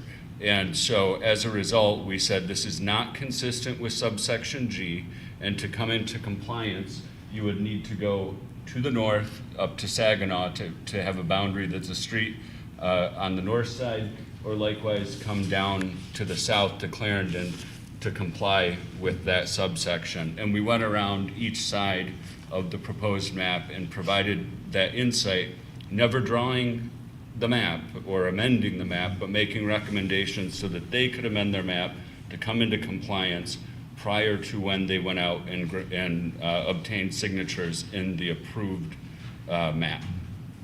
And so I just want to bring up too, for those watching online, the map that's on the screen right now, or for those in the room, is the original map that was submitted. But you can see, especially around the north end, how it sort of found its way along property lines. And then based on the Mr. Chubb's response to the applicant, they made the change. And I'm just pulling up the proposed map after those changes were made, which is what's currently proposed. So what's on the screen now is what's currently proposed, and what you saw before was the initial proposal that was rejected. Okay. Questions? I have a technical Commissioner Overby. question. So this is what was originally proposed, which you just had up, and then this is what we ended up with after you worked your magic on it, Tony. Is that right? Well, again, it was more planning, and myself gave the initiator input to make it conform. It wasn't making the decision necessarily, it was saying these are the ways it could come into conformity with the requirements of the ordinance. So can we technically add in properties that were in the original proposal that have been excluded from the proposal that we are considering now? So there's a Does that make two-step. sense? Yes, and there's a two-step process. I mean, or you have to look at two sets of requirements. So first, you would need to look at the administrative requirements that I just referenced. And again, those are in 7751G, and that says that the boundaries must consist of streets, alleys, platted subdivision boundaries, or existing zoning district lines which totally enclose the proposed district. So you wouldn't be able, or it would not be consistent with the ordinance to recommend going back to property lines that are not zoning district lines, but it would be appropriate if you thought it was logical, and I'll get to that piece, to move to different street zones or streets as boundaries or zoning district lines. And the standard for that is really set forth in subsection 2D, and that's what the council, when this comes back from the Planning Commission, when they get to the portion of reviewing the lines of the map as proposed and whether they could increase it or potentially decrease it, the subsection E of subsection 2 notes that the council may make additions or changes in the boundaries of the proposed overlay to prevent spot zoning, to include or exclude areas that logically should have been included or excluded in the petition, to make the boundaries of the proposed overlay abut boundary lines of another zoning district and overlay districts, and to adopt an alternative ordinance in conformance with suggested changes, whether or not the 2/3 majority of property owners would still be met with the proposed changes. So again, it really should focus on the issues of whether you're preventing spot zoning or to include or exclude areas that logically should have been included or excluded in the petition, or to make the boundaries abut boundary lines of other zoning or overlay districts. And so that's really the analysis that council will go through when they review the geographic portion of this proposed ordinance. That's helpful, thank you. There will be a quiz. I've been taking notes, so we're good. We're volunteers all the time. Any questions, Commissioner Denault? Landon, I think you might have already answered this, and maybe my brain is just too full of information at this point. But if we do decide to expand the scope of the overlay, are additional signatures needed to reach that 2/3? No. Okay. Procedurally, should we expand the boundary, is that done through a standard motion as an additional condition? Okay. Yeah, it would be if you were to move, I guess if you were to move approval, then you would modify a motion to include new boundaries. And I would say you'd probably just describe based on streets or some other boundary as you choose. That would be guidance for the city council. Thank you. Yeah, sorry. Just want to ask a clarification from the city attorney. Okay. So you started your description, your explanation by saying, using the term whenever practicable. So I just want to know which one of those requirements could actually be bypassed, because there's kind of a little nuance there. So which ones of them are for sure, like, must not be crossed, or which ones of them are acceptable to go over? That's it.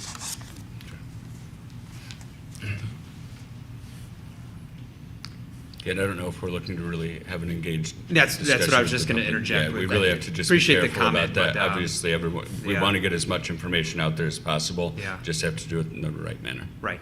So the public hearing has ended and comment period has ended, but so you can choose to answer that or not answer that.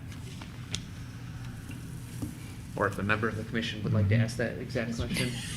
No, I wasn't going to ask that question. I was just going to state that I'm not sure that those of us at this moment in the midst of this meeting feel like we're capable to start adjusting guidelines within the guidance of the regulation that the city attorney just shared with us.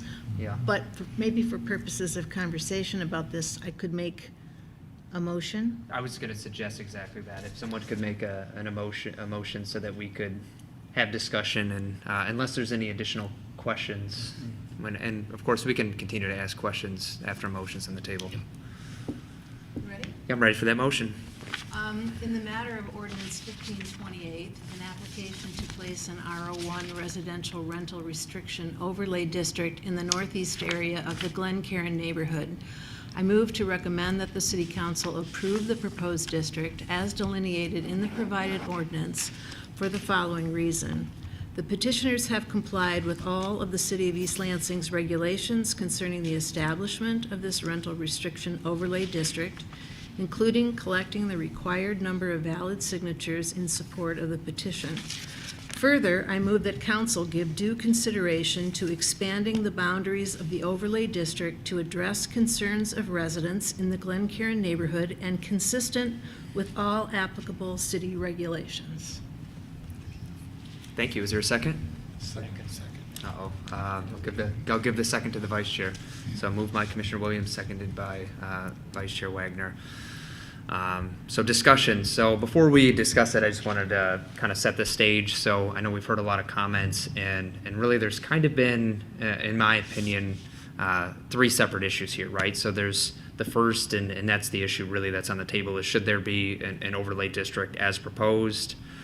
Second is what should the boundary of that district be? And then the third is, is there any issues with lack of clarity with the ordinances? Could those be tightened up? Potentially yes, but that's not what we're discussing tonight. We're discussing this specific item, which is this proposed rental restriction overlay district. So with that, any comments? I'm hoping we can have some robust discussion on this one. Somebody has to raise their hand. I can speak to my motion. Just Yeah. again, I don't think we're prepared to start adjusting boundaries. I've Yeah. heard from multiple residents that they have a desire to be included. I think that that's more council's role than ours, especially in consultation with city professionals. Also, I think that I definitely also agree with other members of the community who have expressed an interest in having this scenario. The whole topic of short-term rentals, rental restriction overlays, and the impact of all of those issues on the availability of affordable housing in the city of East Lansing be part of a robust community conversation in our master plan that's underway. Yeah, well said. One point, I guess, slight disagreement I would have is I do think city council wants to hear from us and our perspective after hearing from everyone that's come forward on potentially what our thoughts are on expanding certain portions of it. But the issue is, it's impossible for us, without hearing from every single household outside of this district, to know if they want to be included, or even some houses that are included if they want to be excluded. Aside from the signatures of people that signed on to this, which I think are fully represented, is my understanding, with the proposed boundary that's here, and then some of the folks that came before us to ask that they be added to it personally. So we do have their opinion, and I think looking at that, we could explore adding some slight modifications to it. I'm not opposed to doing that. I think one of the ones that I had noted was that south block of Oxford right there, 247 to 219. That seems like a logical inclusion, and I think that is, we don't have the last image that was up there, but I think represented more so in the original proposed boundary than this modified boundary. Can I ask a Vice quick Chair? question? Landon, can you go back to the other slide for 1 second? Actually, that one's fine. Can you refresh my memory? We talked about the area that's not included right now in the overlay. And if they wanted to have their own separate overlay at some point or not, how many houses do you need to have an overlay? Did we say like 50 or some? There was a number, right? Yeah, you have to have at least 50 properties within a proposed district. So if we expand this by 10 houses or something, that would preclude from the rest, if there was only 49 houses in the rest of the area, that would preclude them from having any type of overlay of their own. And how many do you know how many houses there are outside of the overlay, the proposed overlay right now?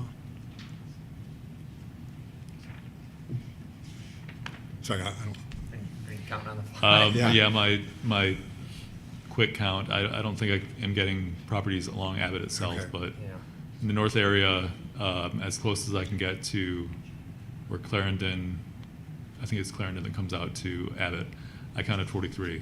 So with the Abbott Road properties, it might be close. Might be close. But if we expand this even by a block or two, that might have big implications for the rest of the neighbors if they wanted to have an overlay.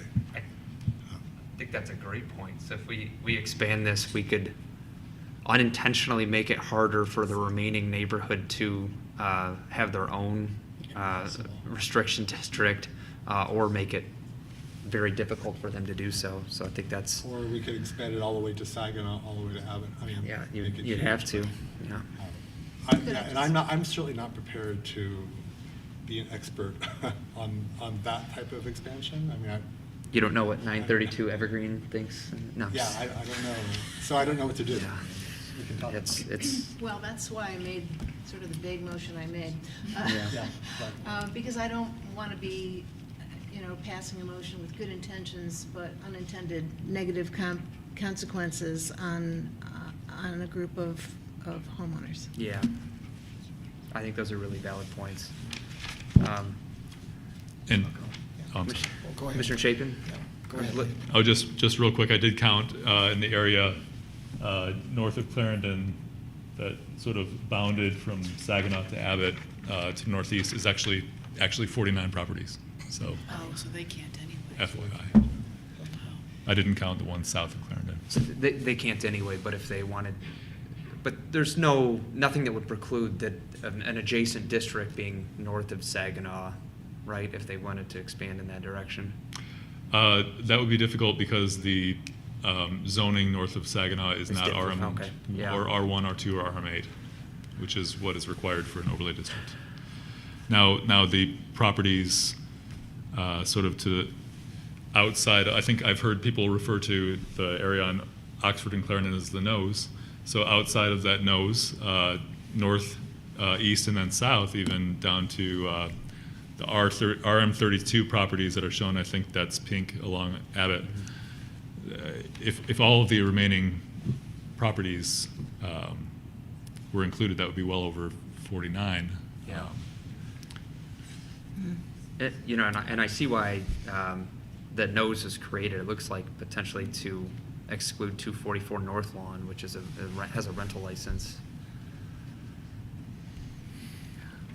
The house kind of in the corner right there. Yeah, I think it'd be speculation on my part as to why that was drawn that way, but I think that could be safe.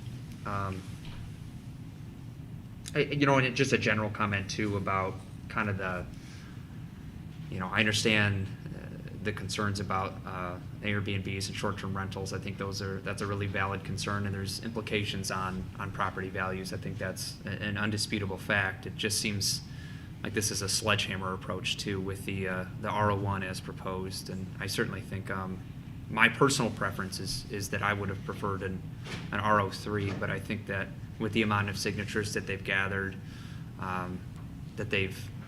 I mean, how often do you see one? I don't know what the percentage is, but 75% of the houses or some other similar percentage signed on to this. So it's a little difficult for me when I see potential things we've discussed, like ADUs being a real benefit in some similar type of communities, which is essentially when you rent one room in your house or a dormer above your garage. That could have been a benefit. I think short-term rentals are the target, and along with student rentals, I certainly heard a lot of commentary on that. But the boundary lines up with the signatures, so I don't know if there is an appetite to expand the boundary, and we've talked about some of the unintended consequences. I think if I were to expand it, it would be that stretch along Oxford there that we've already discussed. I don't know, any other comments? I have a few more, but I feel like I'm rambling. Yeah, Mr. Chafin? first of all, Cynthia, I tracked your motion to a T. I thought it was really well said, so Yeah. thank you for that. I also picked up on the word expand, and you stopped there. And I'm comfortable, especially given our conversation here about counting and specifics, I think that we ought to move this forward with, I mean, my vote would be to approve the overlay with your language suggesting that the city council look at expansion, and they work with the city attorney and you, Landon, in your office to determine what the best way is to expand. So I'm all in on your motion. We'll support that and appreciate your language that you presented tonight. A couple of comments too as well. I think it needs to be said, and a couple of people mentioned this directly and indirectly, Landon, but I think you deserve a lot of credit for process, the packet information that you presented to us, the meeting a week ago, and then allowing our community to step up and comment as they did. The letters have been articulate, well thought out.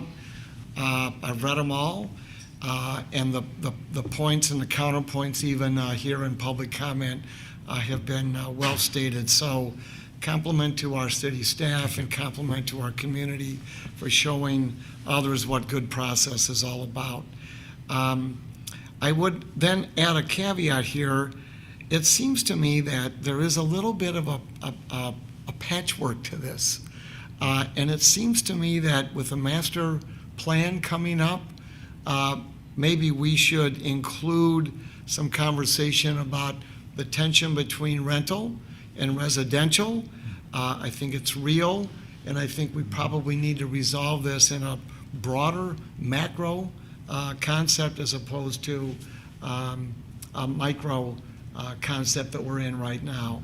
I think there's a illustration, page 87 in the packet. I don't know if you want to bring that up or not, Rebecca.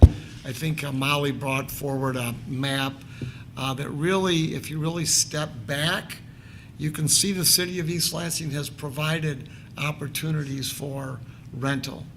And I would digress for a moment and say I grew up in Bailey School. I'm a K-6 graduate of Bailey Elementary School. Moved away after college. We lived in Midland, and I came back in 2004, and the Bailey neighborhood where teachers lived, and I went to birthday parties. That's changed. It's I think we could work. I think we could win some beer pong, prizes down in the Bailey School area on Saturday football game days. But it's changed. And I think good policy, good discussion like this, good process enables us to resolve this tension that's probably always going to be ever present between residential and rental. That said, some caveats. I support Cynthia's motion and appreciate everybody that's participated here.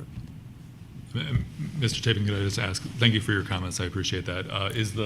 Is the slide up on the screen? Yeah, that's that you an were referring exact to? slide, Okay. exactly that. And you can see, I had a chance to look at this in more detail, but the white versus the darker areas, the white being the rental, and you can see Grand River, and you can see a community, I think, that has given a lot of consideration to rental properties.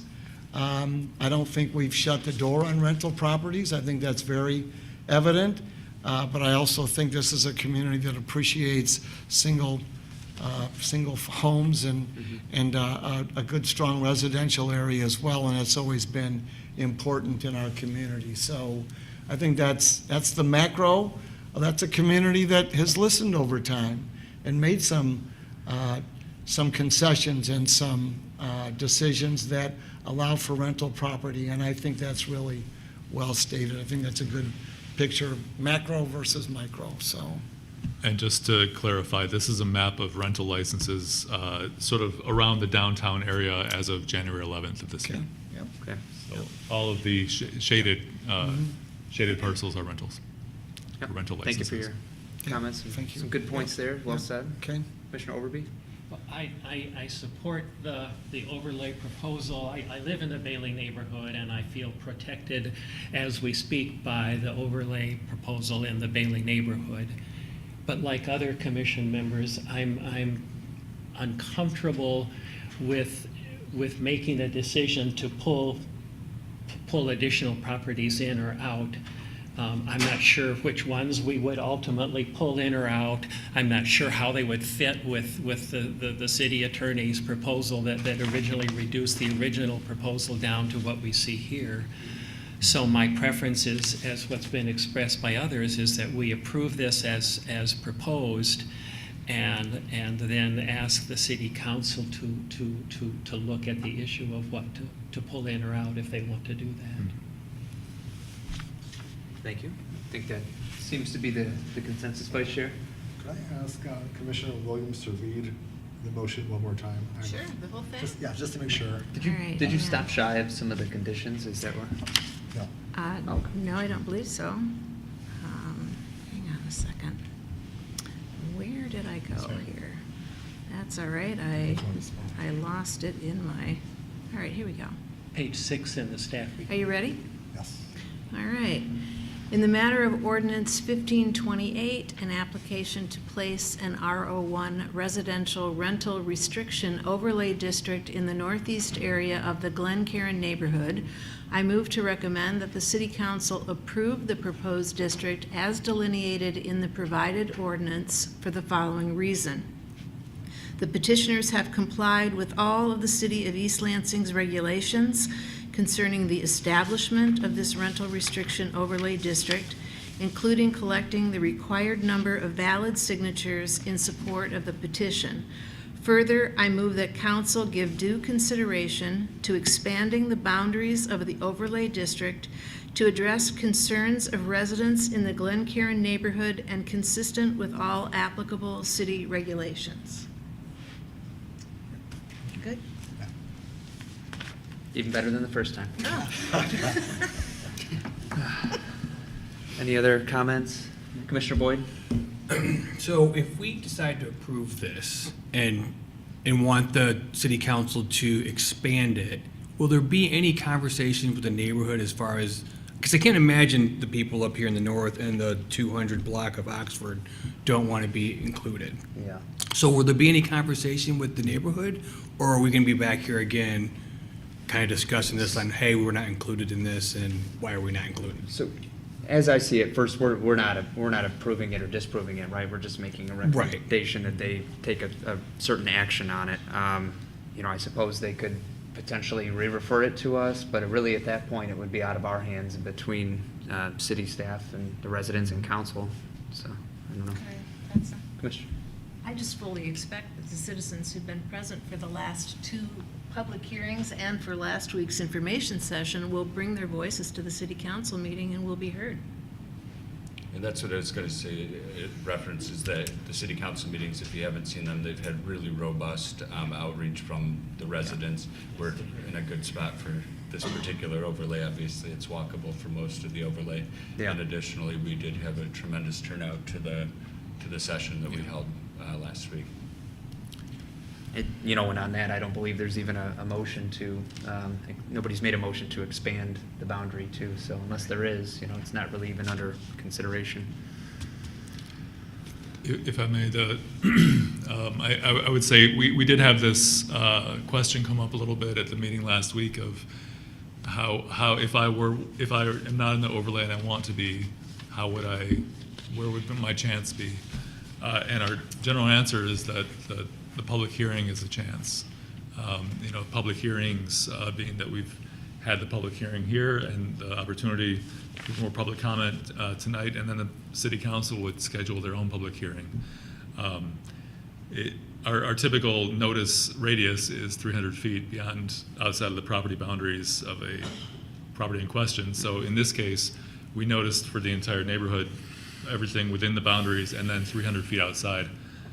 For what it's worth, the distance from so the far northeast corner of that nose up to Abbott and Saginaw is about 600 feet. So there have been a couple of properties, I would say, right at the corner that would not have received public notice, but most of the rest of the neighborhood would have. Has it been aggregated which residents have contacted the city through public hearings or other means to ask to be added or excluded from the boundaries of this? No, not yet. Okay. So just the cards of people that have come forward and the written communication and verbal communication we've received is, I mean, we have a record of that online, obviously. Yeah, you know, I'm just thinking, are we fully doing our job if we're just sending this to council to make that decision? And you know, it's, you know, part of me wants to add to it, but you know, I know even if we did add or detract from the boundaries of this, it wouldn't be perfect and it would have further modifications, and they're ultimately the final decision maker. So I'm comfortable being that that's the will of the commission to defer that to council. So I don't know if anyone else has any comments on that. No, I trust the city council to follow up appropriately. Yep. Confident that they will. Well said. Joe? I also trust that, You, Commissioner Williams, and then Commissioner Denault. I just wanted to agree with that. I think that is more appropriately the role of council. We clearly have the authority, but we don't have as robust of an opportunity to seek counsel. I really appreciate Tony being here tonight. I really appreciate all the work both of you and Annette Irwin and our city manager put into last week's meeting, which I thought was really excellent. I learned a lot. I mean, I just thought it was just really well done. The materials were well done, presentations were well done, and finally, I'm just proud to live here with so many citizens who are so respectful and engaged in their community. You know, we see a lot of horror stories about what's happening in other communities, and our citizens have always been thoughtful and respectful, and I just really appreciate them. Likewise. Commissioner Denault? Frankly, it makes me feel very unwelcome to hear some of the language that my neighbors have used to describe renters throughout these two public hearings. I rented for 10 years before I became a homeowner here in East Lansing. I was very close to all of the homeowners who I rented next to. I live in Glencairn, and so this is my neighborhood. I consider you all my neighbors. And I am also opposed to Airbnbs in our neighborhoods. You know, I think that's the short-term rental question is something that we heard a lot in the testimony of folks in our neighborhood. But I think, Chair Sullivan, your point that we're almost using a sledgehammer to sort of solve that short-term rental issue. But I do agree that discussing an Airbnb or short-term rental ban similar to that of Ann Arbor, for instance, should be part of the considerations we make for the master plan. And I am serving on that committee, and so I am happy to bring that up. But I just wanted to, I think, register that, you know, not all renters are bad people. Not all renters are people that you can't trust. And I really want to speak for those people who maybe felt afraid to speak out among their people who they consider their neighbors. So. Thank you. And that aligns with some of the concerns that I had, and, you know, talking about our discretion to, you know, expand the boundary. We you know, as noted, we don't have discretion to change what type of overlay district that's before us. And if it were me, I would have likely selected something different. But I think we've heard loud and clear that this boundary neighborhood doesn't want short-term rentals and really student housing there, but there are several other types of housing and rentals that could have been beneficial that we're excluding when we, or if we go down this path. So, and with that too, I just wanted to say that, you know, maybe not here in this neighborhood, but everything is, you know, this isn't in a bubble. Like, we have an entire community that this is potentially impacting. You know, MSU, I saw the news that they had record enrollment, and those students have to go somewhere. So I think we should keep this particular decision in mind should something else come before us to potentially expand rentals somewhere else in our community, giving all of the details that the housing study said about how there is a significant need for certain types of rental housing in our community. But I do agree that it's likely not within the boundaries of this neighborhood here. It's just something that we should consider as we're making this decision. So are there any additional questions for city staff or comments before we take a vote on this? All right. Could we do a roll call vote on this one? Certainly. All right, so this is the motion by Williams, seconded by Wagner to approve. Commissioner Boyd? Yes. Commissioner Chapin? Yes. Commissioner Denault? Abstain. I'm sorry? Abstain. Commissioner Overby? Yes. Commissioner Williams? Yes. Vice Chair Wagner? Yes. Chair Sullivan? Yes. Okay, the ayes have it. Just as it relates to the abstention, is there a basis that you could put on the record? I said sort of my feelings, and I'm very torn, I think, about using this particular, using an overlay, I think, to combat the problems that my neighbors have so eloquently described in our neighborhood. I just don't know that an overlay solves those issues. And under the city ordinances, I think it's really only appropriate to abstain if there is a conflict of interest. And so it would still need to be a yes or no vote with it. But with obviously all your comments are on the record about your concerns about the circumstances of the overlay. Oh boy. Well, then I guess the motion's going to pass with or without me, and so I guess I will vote no. You stepped out in the hall to take a call or something. Oh, I gotta go get my hair cut. Okay, thank you, and appreciate the comments and clarification there. And for all of the public's work on this and for the commission's work on this, as we heard a lot of feedback and had a lot to weigh as we made this decision. So With that, that is on to council, and that brings us on to item 7.2 on the agenda, a request to construct a single-story multi-tenant retail building with drive-through window and parking lot at 210, 218, and 224 West Lake Lansing Road. Mr. Bartley? All right. Thank you. If you don't mind, I'd like to just take a couple seconds to let the room clear. To do what? To let the room clear. Noted.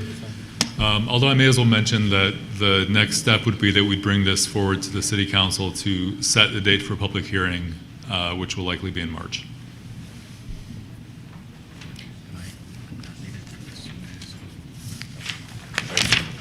Thank you very much, Commissioners.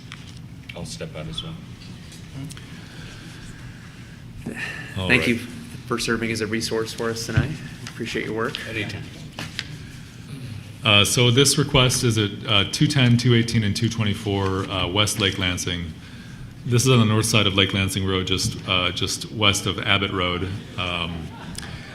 And the request is to, let's see, these properties are all zoned. This is 3 specific properties. They're zoned B5, community retail sales business. And the applicant is proposing, as you mentioned, to construct to combine all the properties, essentially scrape the site, and to construct a new approximately 6,000 square foot retail building, single story, with a drive-through. Boy, I'm trying to find the site plan, and it's just taking me a while to scroll through. I apologize.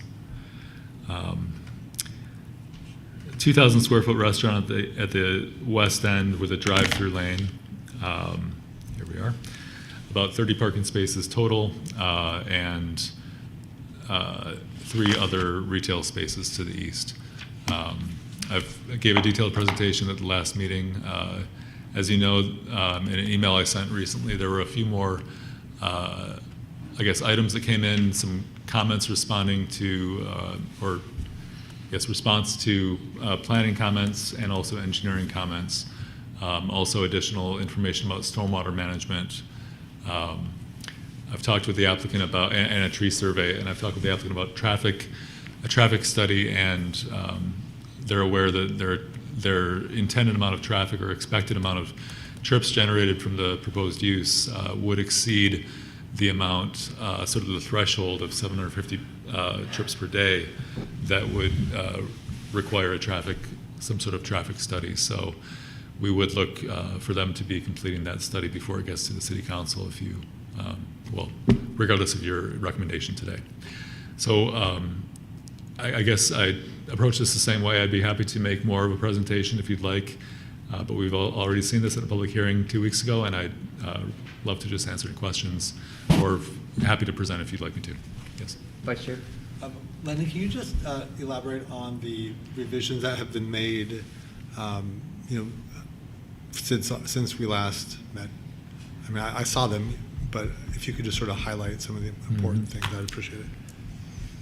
I'm going to pull up the most recent site plan. I know it's a page.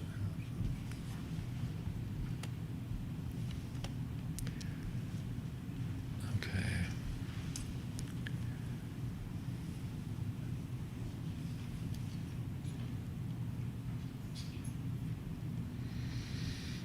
Okay.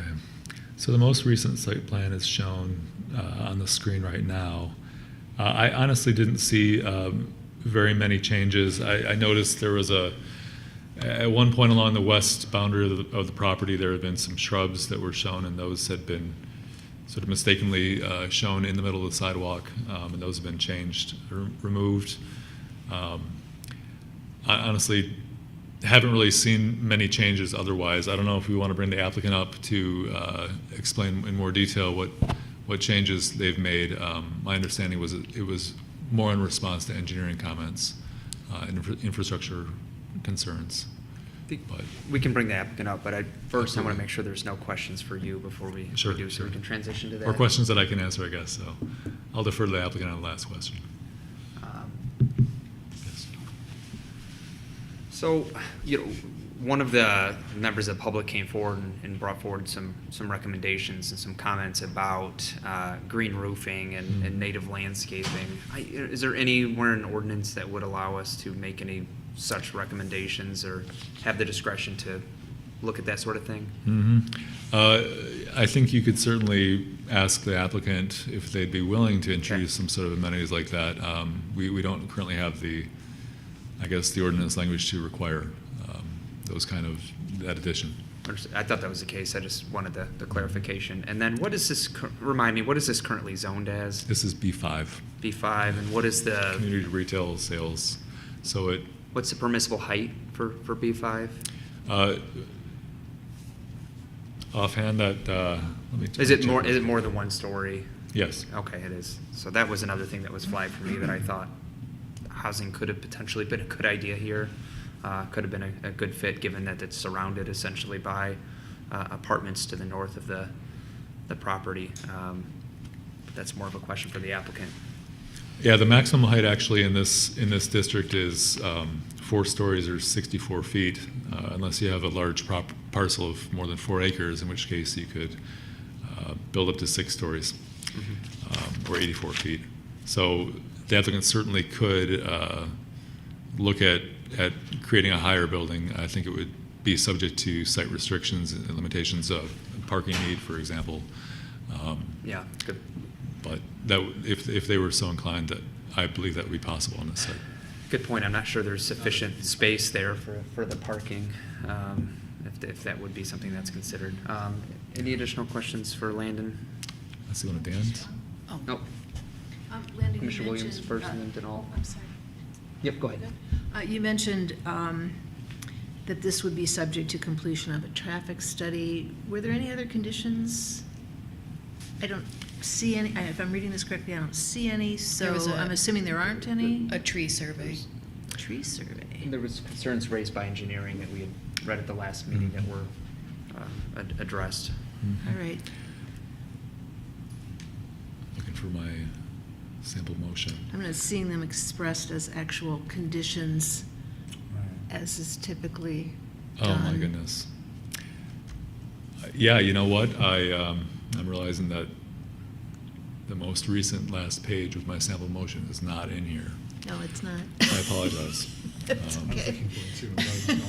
So that's why I thought I could manage the motion, but if there were conditions, I couldn't find them. So. Oh dear. I can create a motion. Do you have that written conditions anywhere, or quickly. we could even read it off the screen as we're making the motion, and then all of the conditions are public?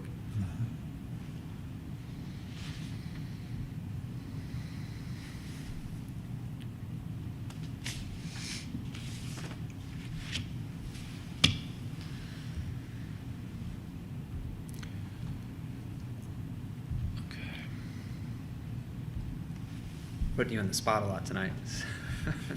That's all right.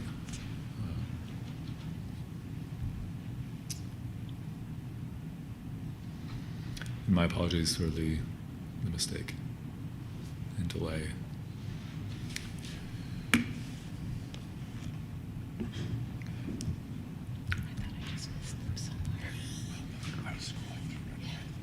Good catch.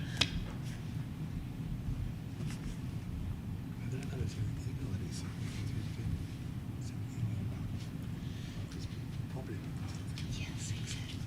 Yeah.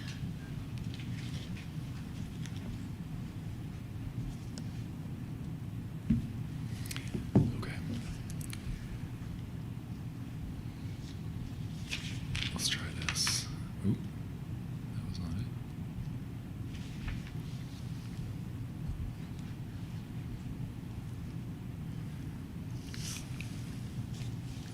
Not it either.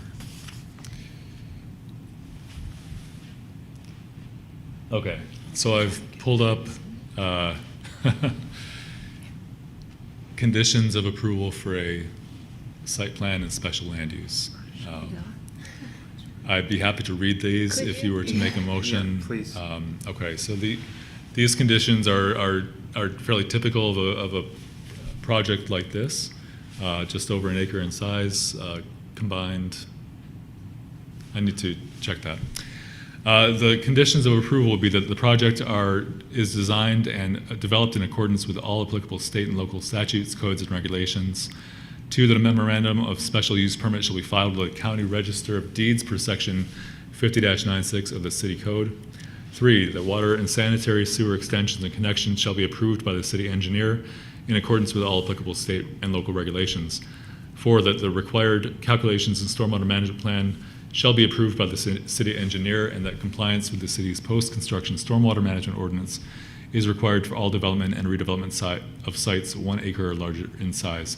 And I'm blanking right now. I don't believe that this site is that large. It says 1.074. That was it. It was just over. So yes, Commissioner Denault pointed out that yes, this site is 1.074 acres, and so condition 4 would apply. Condition 5, that final grading, soil erosion control, paving, and utility plans for the site shall be approved by the city engineer in accordance with all applicable local requirements. 6, that site lighting shall be installed in accordance with the requirements of section 50-155 of the city code. 7, that any and all trash and recycling containers shall be constructed and screened in accordance with the requirements of section 50-147, parens 9 of the city code. 8, that the required permits shall be obtained from the Department of Planning, Building, and Development for all exterior signs in accordance with Chapter 32, signs of the City Code. And I'll just mention that there was a note from the applicant that they'd like to construct a monument sign for the business down near Lake Lansing, but I don't have plans for that right now, and they'd take care of that during permitting.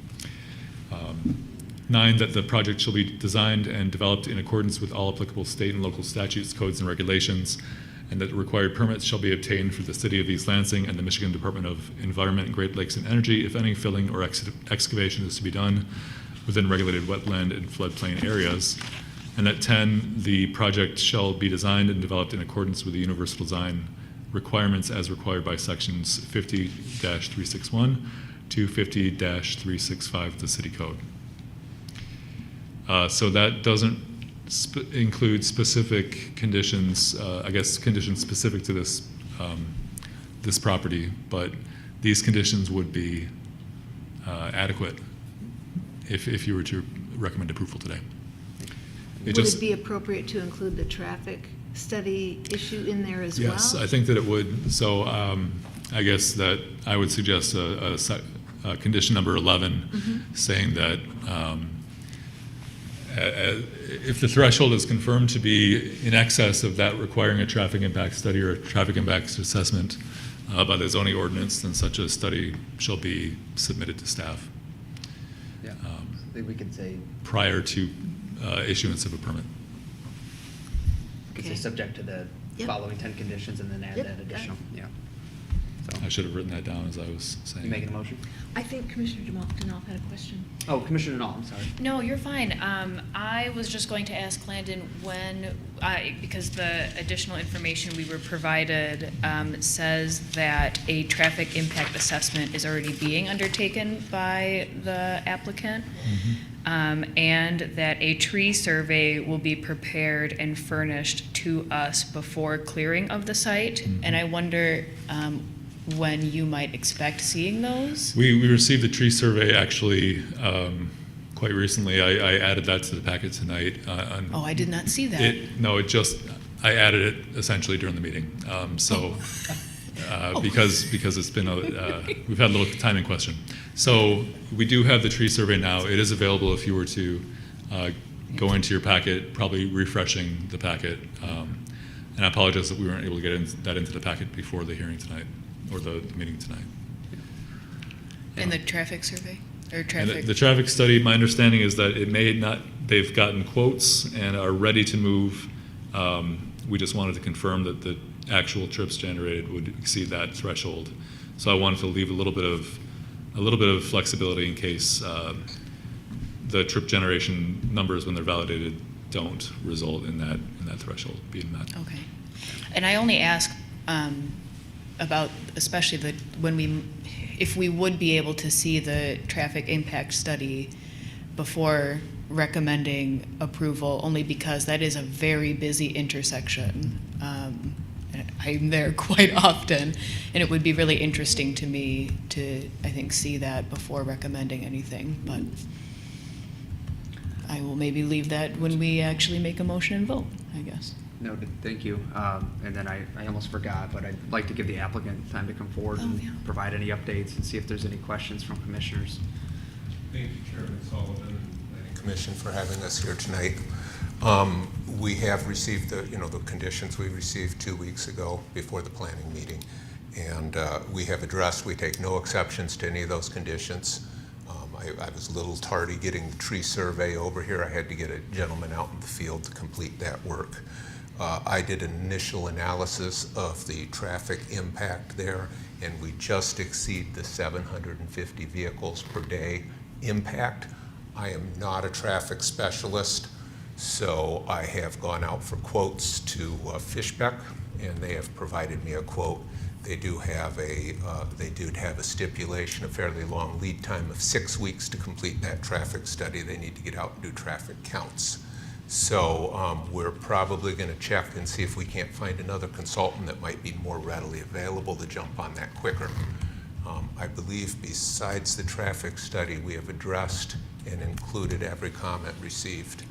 And if people are interested in specific comments, I'm certainly happy to go through those. Maybe you did, Landon, did we include my response to the comments in the packet?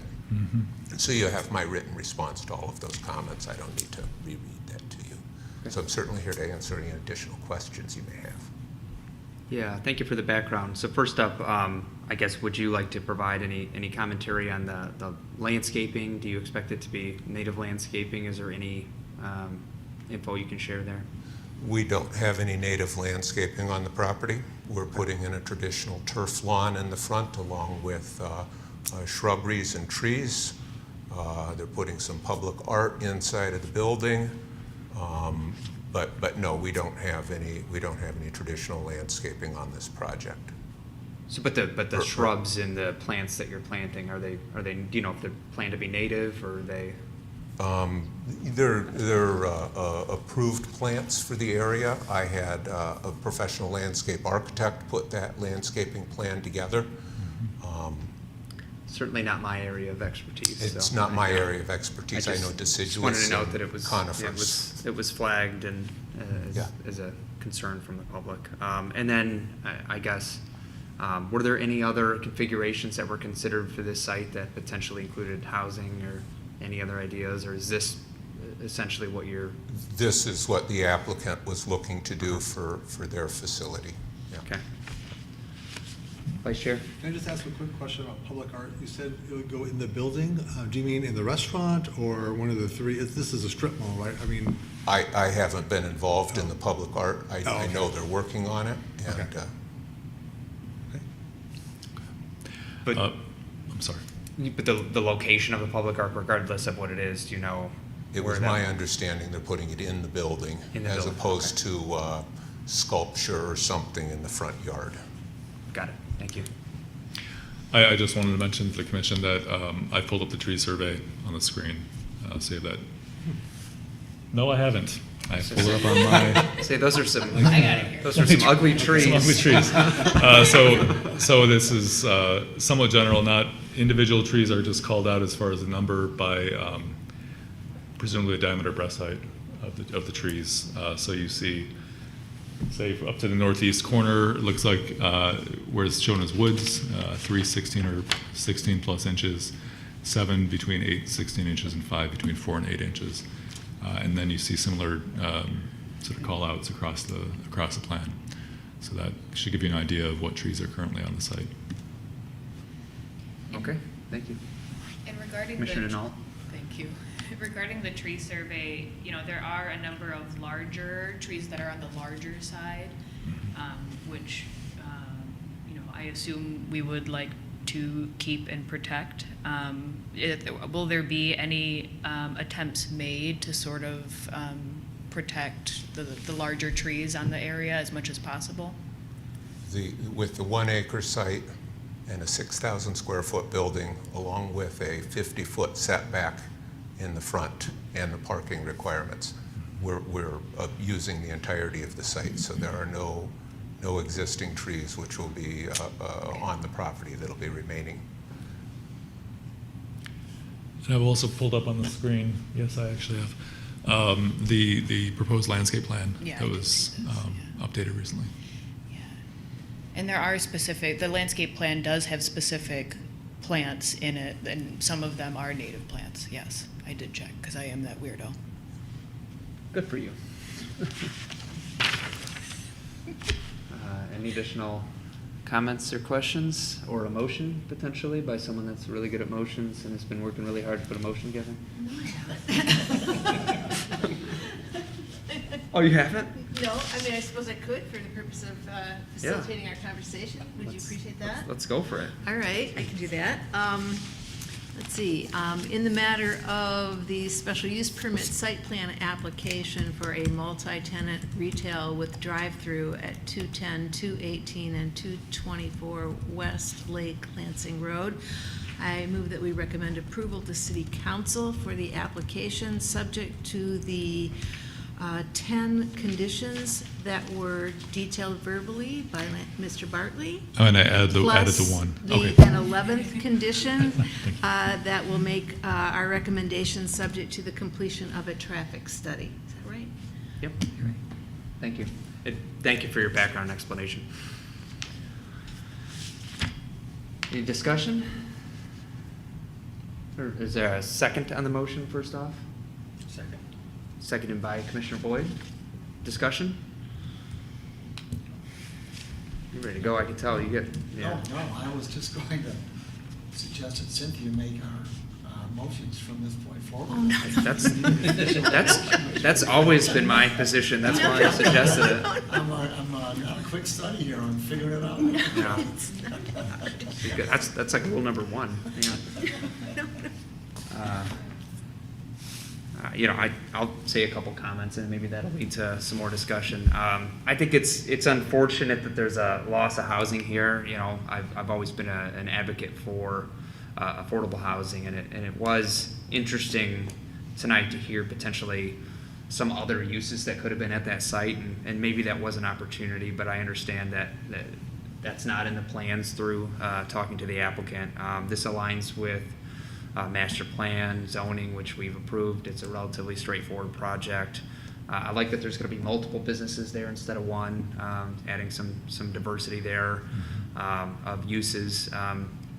But, again, just flagging the fact that housing is needed as we took up another proposal tonight, and not all of these exist in a vacuum. So any other comments before we vote on this one? Commissioner Denal? I really feel as though we would be better informed as a commission by seeing a traffic impact study before going ahead and voting. But I also understand that, right, there might be a long timeline for that. And I don't think this commission is in the business of holding, private landowners hostage in that way. And I think if we add that as a condition, and it's not met, then we won't go forward. Yeah. That's true. I think it's a valid concern, and I think it's well said by the vice chair that it is a condition. I would be supportive of moving this forward, but certainly it is something council can consider. And I think partially a reason for that is the scale. It's not a huge development. I do understand there's going to be a traffic impact, and it's a busy intersection, but I think it's going to be a busy intersection regardless. Vice Chair? So I'm going to vote yes for this because I think all the conditions will have been met. But I do want to just say one thing to the applicant. I drove up and down Lake Lansing Road a couple times. I go to Meyer there all the time. And there are tons of places for lease and for rent. And it sort of breaks my heart a little bit to cut down a bunch of trees to put up a strip mall that may or may not be occupied. I do think there's a lot of. So, this is not our purview, but it might be something you consider when you go to City Council because they might ask you questions about that. So, thanks. Were you referring to the trees in particular? Or? Yeah, the trees and just there's I counted over 10 places for lease or for rent for businesses for businesses in a four block radius. So. That's a good point. Yeah, valid. And I do think keeping, sustainability sort of in front of mind, not just thinking about trees, but thinking about the sort of adage that the most sustainable building is the one that's already been built, right? And so I think to your point that there are plenty of vacancies throughout East Lansing that might have fit, what the business owner is trying to do. Yeah, I can't pretend to have a full and complete understanding of the market for the businesses that are there and stuff, but again, another valid point that makes a lot of sense. But we took up a proposal to rezone this, and now we have a application before us that fits the zoning for what is at that site. So I think this is appropriate. Although as I said, I would have preferred to have seen something potentially with retail on the bottom and some housing above and more trees, but this aligns with what the master plan says the city wants. So Commissioner Williams, I think you had some comments there. Are you gonna? Actually, I agree with everything that you and Commissioner Noel just expressed, so enough said on that. Okay. Great. Any remaining comments? Seeing none, I believe a vote is in order. Let's do a roll call just for the heck of it. Commissioner, excuse me. So the motion on the table, moved by Williams, seconded by Boyd, is to approve. Commissioner Boyd. Yes. Commissioner Chapin. Yes. Commissioner Denault. Yes. Commissioner Overby. Yes. Commissioner Williams. Yes. Vice Chair Wagner. Yes. Chair Sullivan. Yes. Okay. That passes. Thank you. Motion carries. This one is on to council, and sorry for making you do a roll call on a unanimous vote. I wasn't sure. It's all good. So. All right. That brings us on to item 8, new business. There is none. Number 9, commissioner concerns. Is there any concerns from commissioners or comments? I always think you're gonna add something. No. It's us troublemakers on the end. I know, right? I turn my head and then you just acknowledge I did it. So, yeah. Well, I actually think my partner on the end made some really valid points tonight, Yeah. so I couldn't really show my body language to share my agreement with many of your comments tonight, so Yeah. I can do so now. All right. well said. You guys are on a roll tonight. All right. I believe a motion to adjourn is in order. May I make, sorry, just one real quick comment to the Please. commission? I just wanted to let you know that we have interviewed candidates for the associate planner position and are hopefully going to be making an offer within the week.